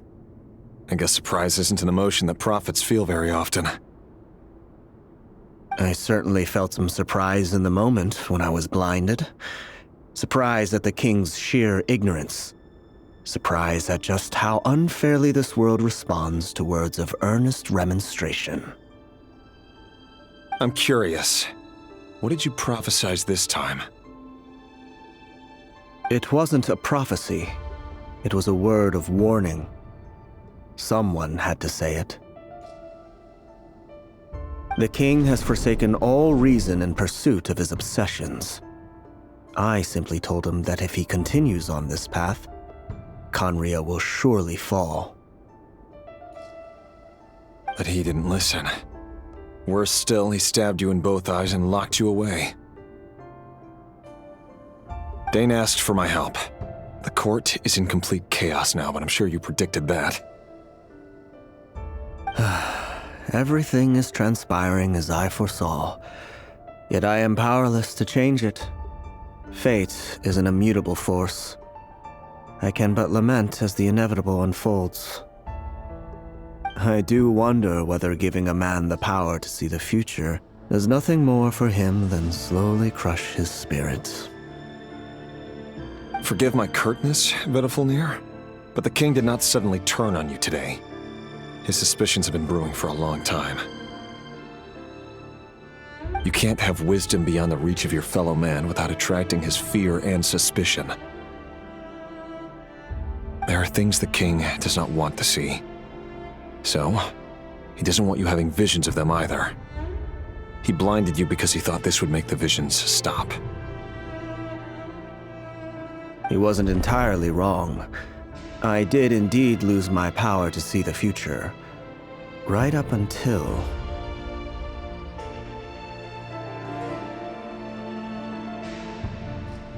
Until what? Just now. I believe I saw something new.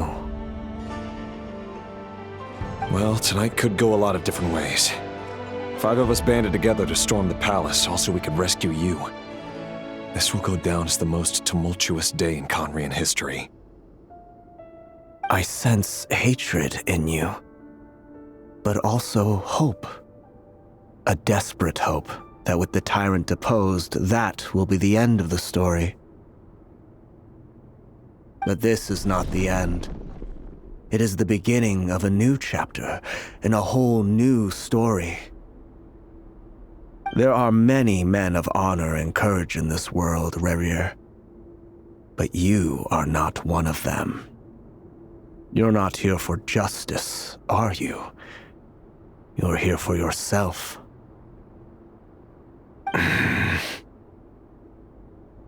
Is that a dagger? Interesting. Why not the polearm? It was always your weapon of choice. With your abilities, I don't doubt that you were able to recover some of your sight. But I also doubt that you want to make an enemy of me right now. Of course not. We're on the same side, aren't we? We could be. But I need you to be honest with me, Vedafilnir. At this point, you're my only hope for the future. You mean your future? With your beloved, Tholindis? Yes. And I know there are bigger things at stake here. A dynasty, a nation, maybe the entire world. But forgive me, I care first and foremost about myself. I can't abandon the one I love to save myself. I just can't do it. But you see a broader picture of the future than I. You see the solutions to the biggest problems of our age. So tell me, what is my solution? What's the answer? In matters of fate, answers are either right or wrong. What will be and what will not. Maybe you are willing to pay a certain price in the pursuit of happiness, but unfortunately, fate does not negotiate.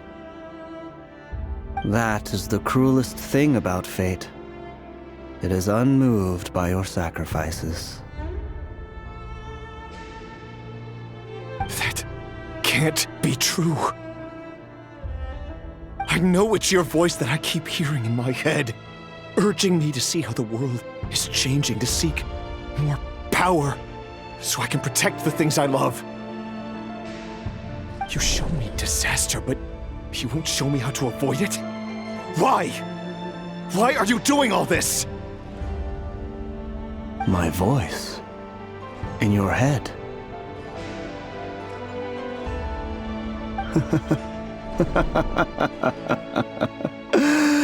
So, you hear it too. The voice that steals your mind, gains your trust, and drives you crazy. It turns out that we are not so different, you and I. Vedafilnir just broke into the strangest smile I've ever seen in my life, as if he'd discovered some monumental secret. But then he suddenly switched to looking extremely weary. Very well then. My advice to you is as follows. You must persevere. Whatever trials and tribulations you may face, be steadfast in the belief that they are your path to the future. For as long as you live, your story with Tholindis shall not come to an end. That is the only chance you have of fighting back against fate. It is up to you whether you believe my words. Regardless, that is all I will say on the matter. I have no right to intervene any further. I will hold you to your word. Thank you for setting me free. In return, I will tell you one more thing that you cannot afford to ignore. Just then, a strange wave of energy rippled through the city. We had no idea what it could mean. If I were you, I would head to the Universitas Magistrorum. The Universitas? Oh no! I'm sure we'll be seeing each other again very soon, Rerir. Whatever Vedifalnir said, I didn't catch it. I didn't even help him out of the prison. There was no time to lose.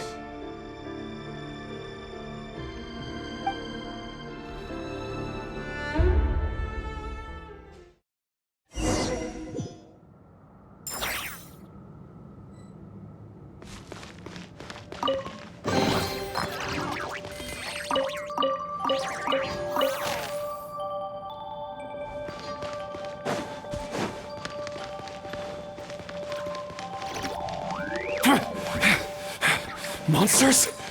Is this Rhindaughter's doing? Or the Universitas Magistrorum? Out of my way!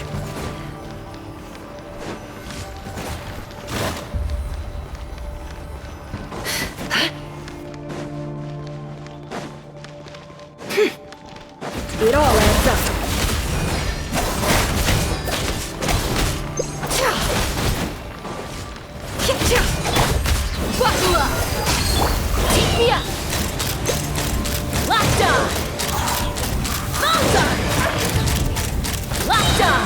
Fire in the hole! Can't hide the truth. It all adds up.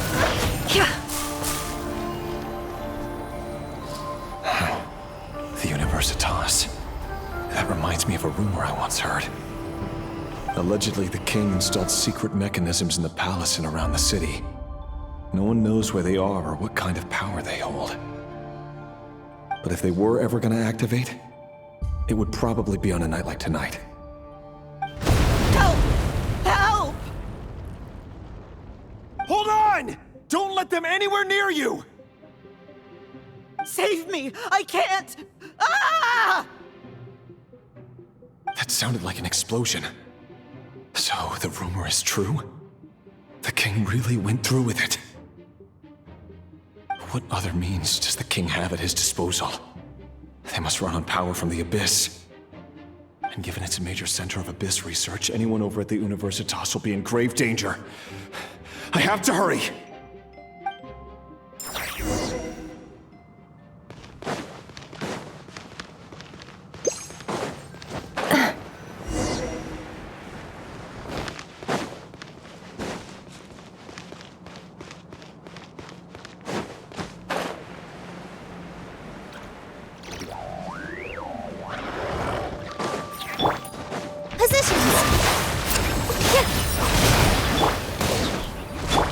Right here. Emerge. The mystery unravels. Can't hide the truth. It all adds up. How farcical.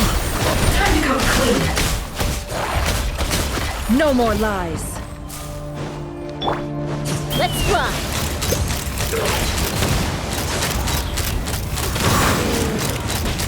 Bullseye! Open fire! Right here, right now. Nothing lasts forever. Seek within.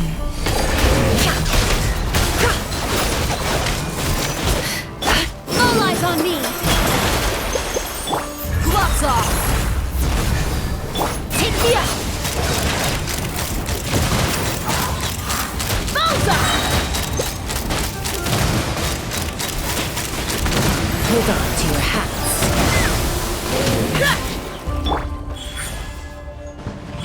Emerge. Can't hide the truth. No more lies. Let's ride!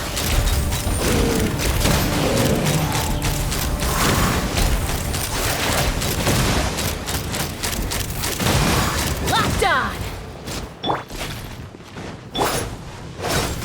The mystery unravels.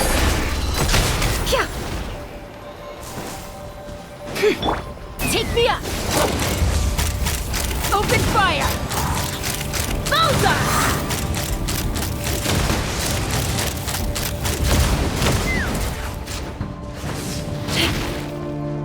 Right here. Emerge. Right now. Ha!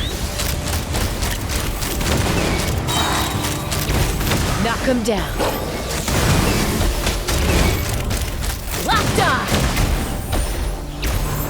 It all adds up. No more lies. Take me up!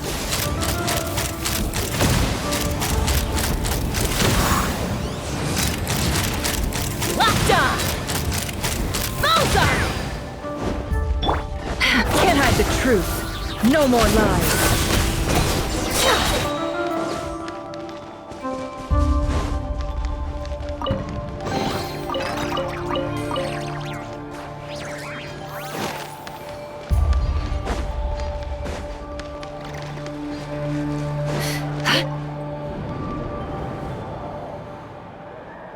Monsters! At the Universitas Magistrorum? Why now?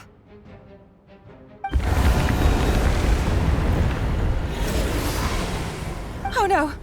They're coming! It's no use. The table won't hold out much longer.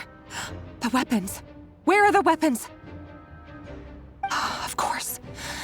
All the lab equipment was upgraded after the inspection last week, but the new weapons haven't been allocated yet. I'm done for. Is anyone there? I need help! Ah! Stay back! Please stay back! Please!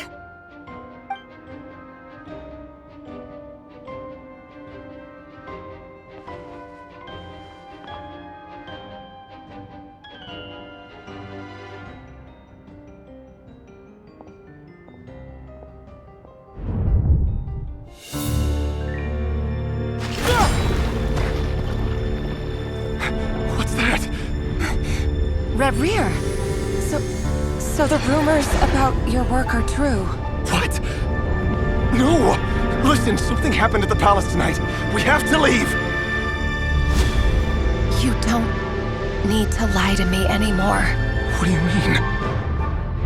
I know why you're worried, and I will respect the decision you've made. But it's okay, because I found a solution. I know how to end all this. You can have it back. The normal life you so desire. But until then, I'm afraid our wedding will have to wait. Tholindis? No, don't do it! Tholindis! Tholindis!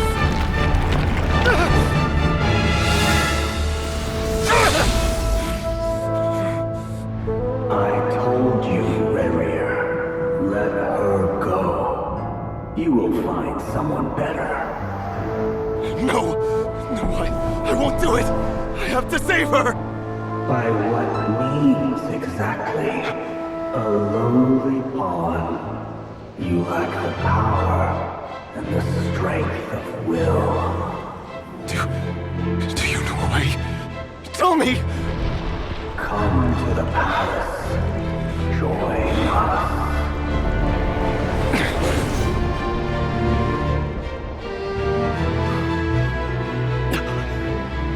Rerir, thank goodness we... Step forth and take your share. You made it. Not you too.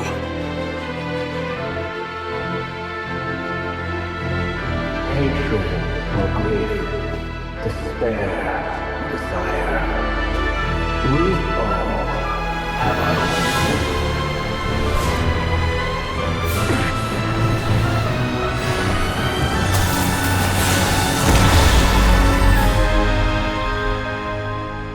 Rerir. Rerir. Tholindis? Were you daydreaming?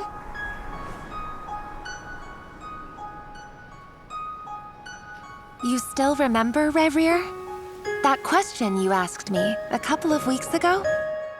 Oh. You mean the proposal? Yeah.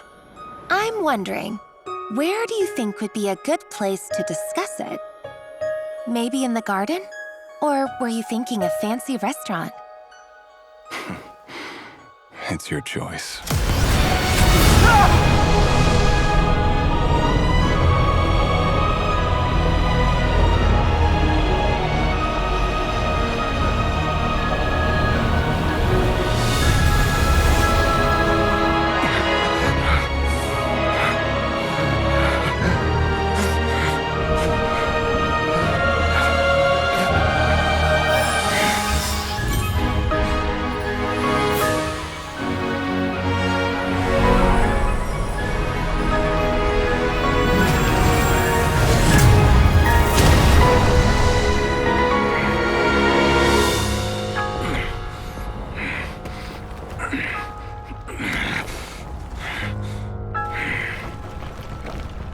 I will find you. And then, you can give me your answer.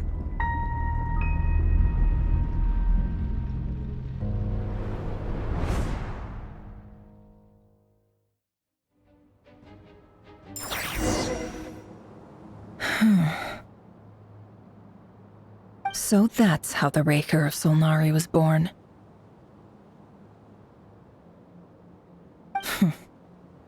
A monster created by circumstance is a monster all the same. Viewing other people's thoughts for too long can get uncomfortable. Right now, I'm feeling a strong sense of loathing. In a nutshell, the story of Conria is what happens when the truth falls by the wayside. Everyone tells little white lies, and before long, you have a huge pack of lies that destroys everything. Phew. Time to get back. His past is filled with sorrow, but the tale of any fallen civilization is one of endless tragedy. Cruel as it may be, that was Conria's fate.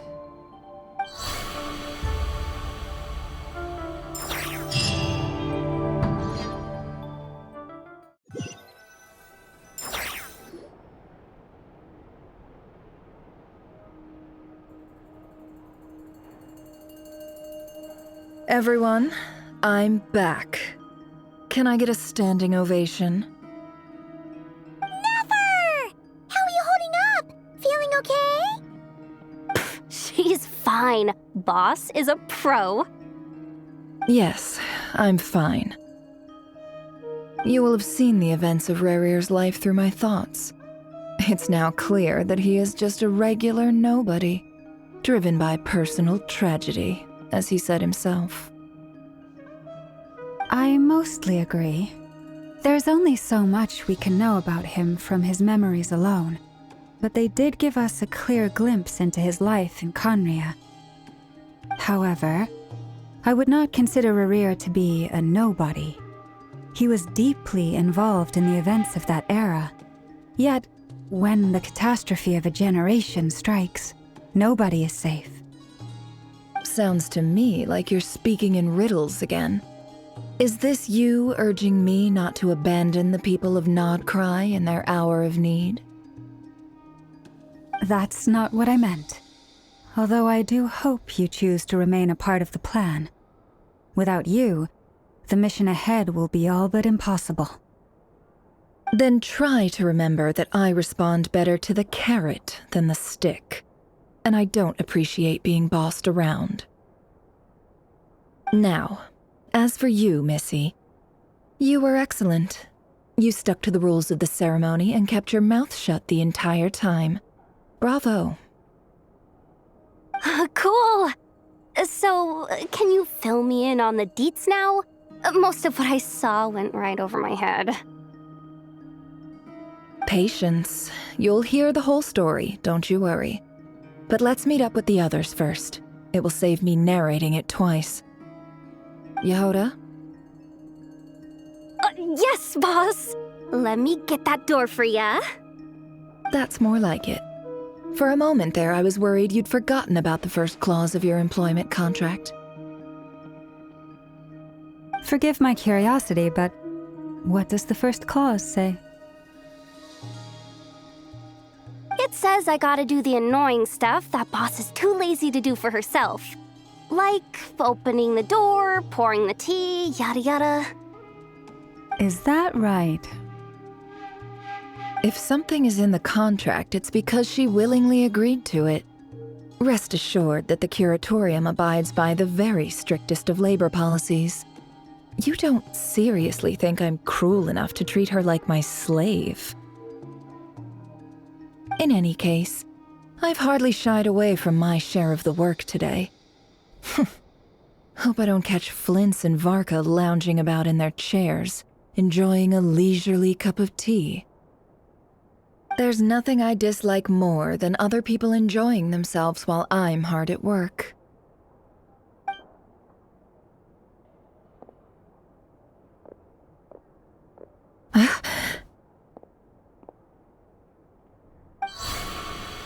Oh no.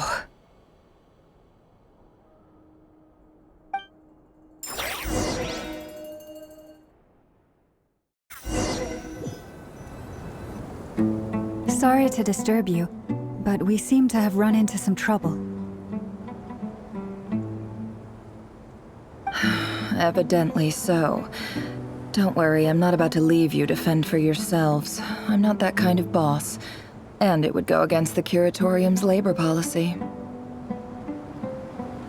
I'm sorry. What did you hear me say? I wasn't talking about labor policy. Wait. How long have I been standing here? Not long. You just appeared by the door a moment ago.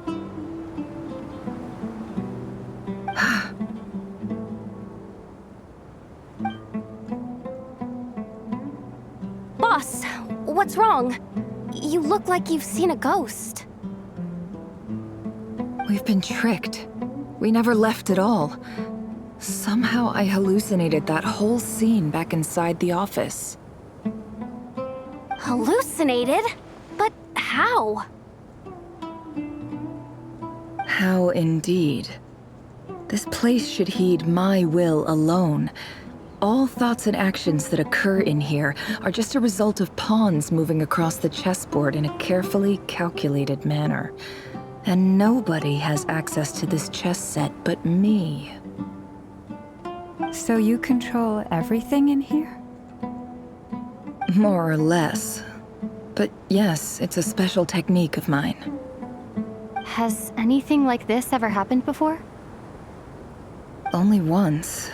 It was the first time I used the chess set.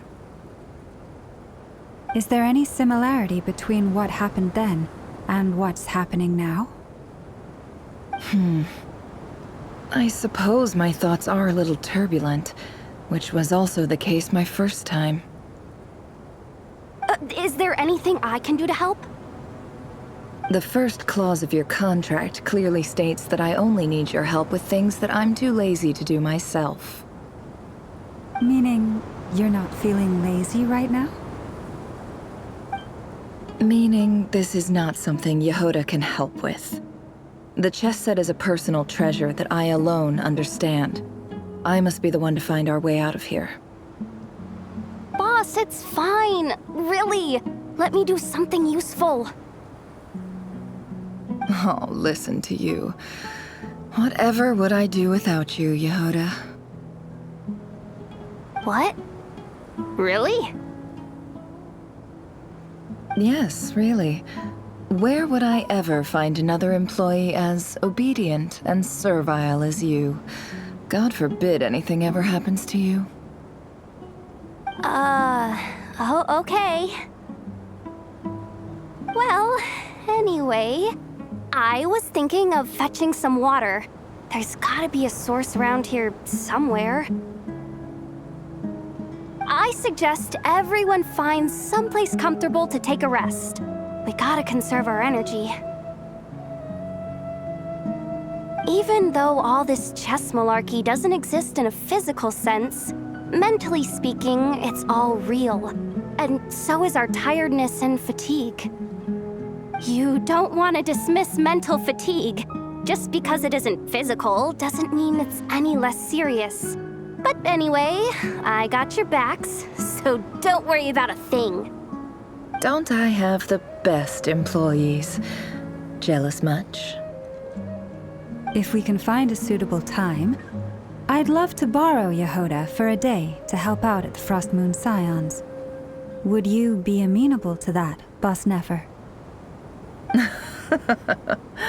Oh, Lauma. Have I ever told you just how pretty you are?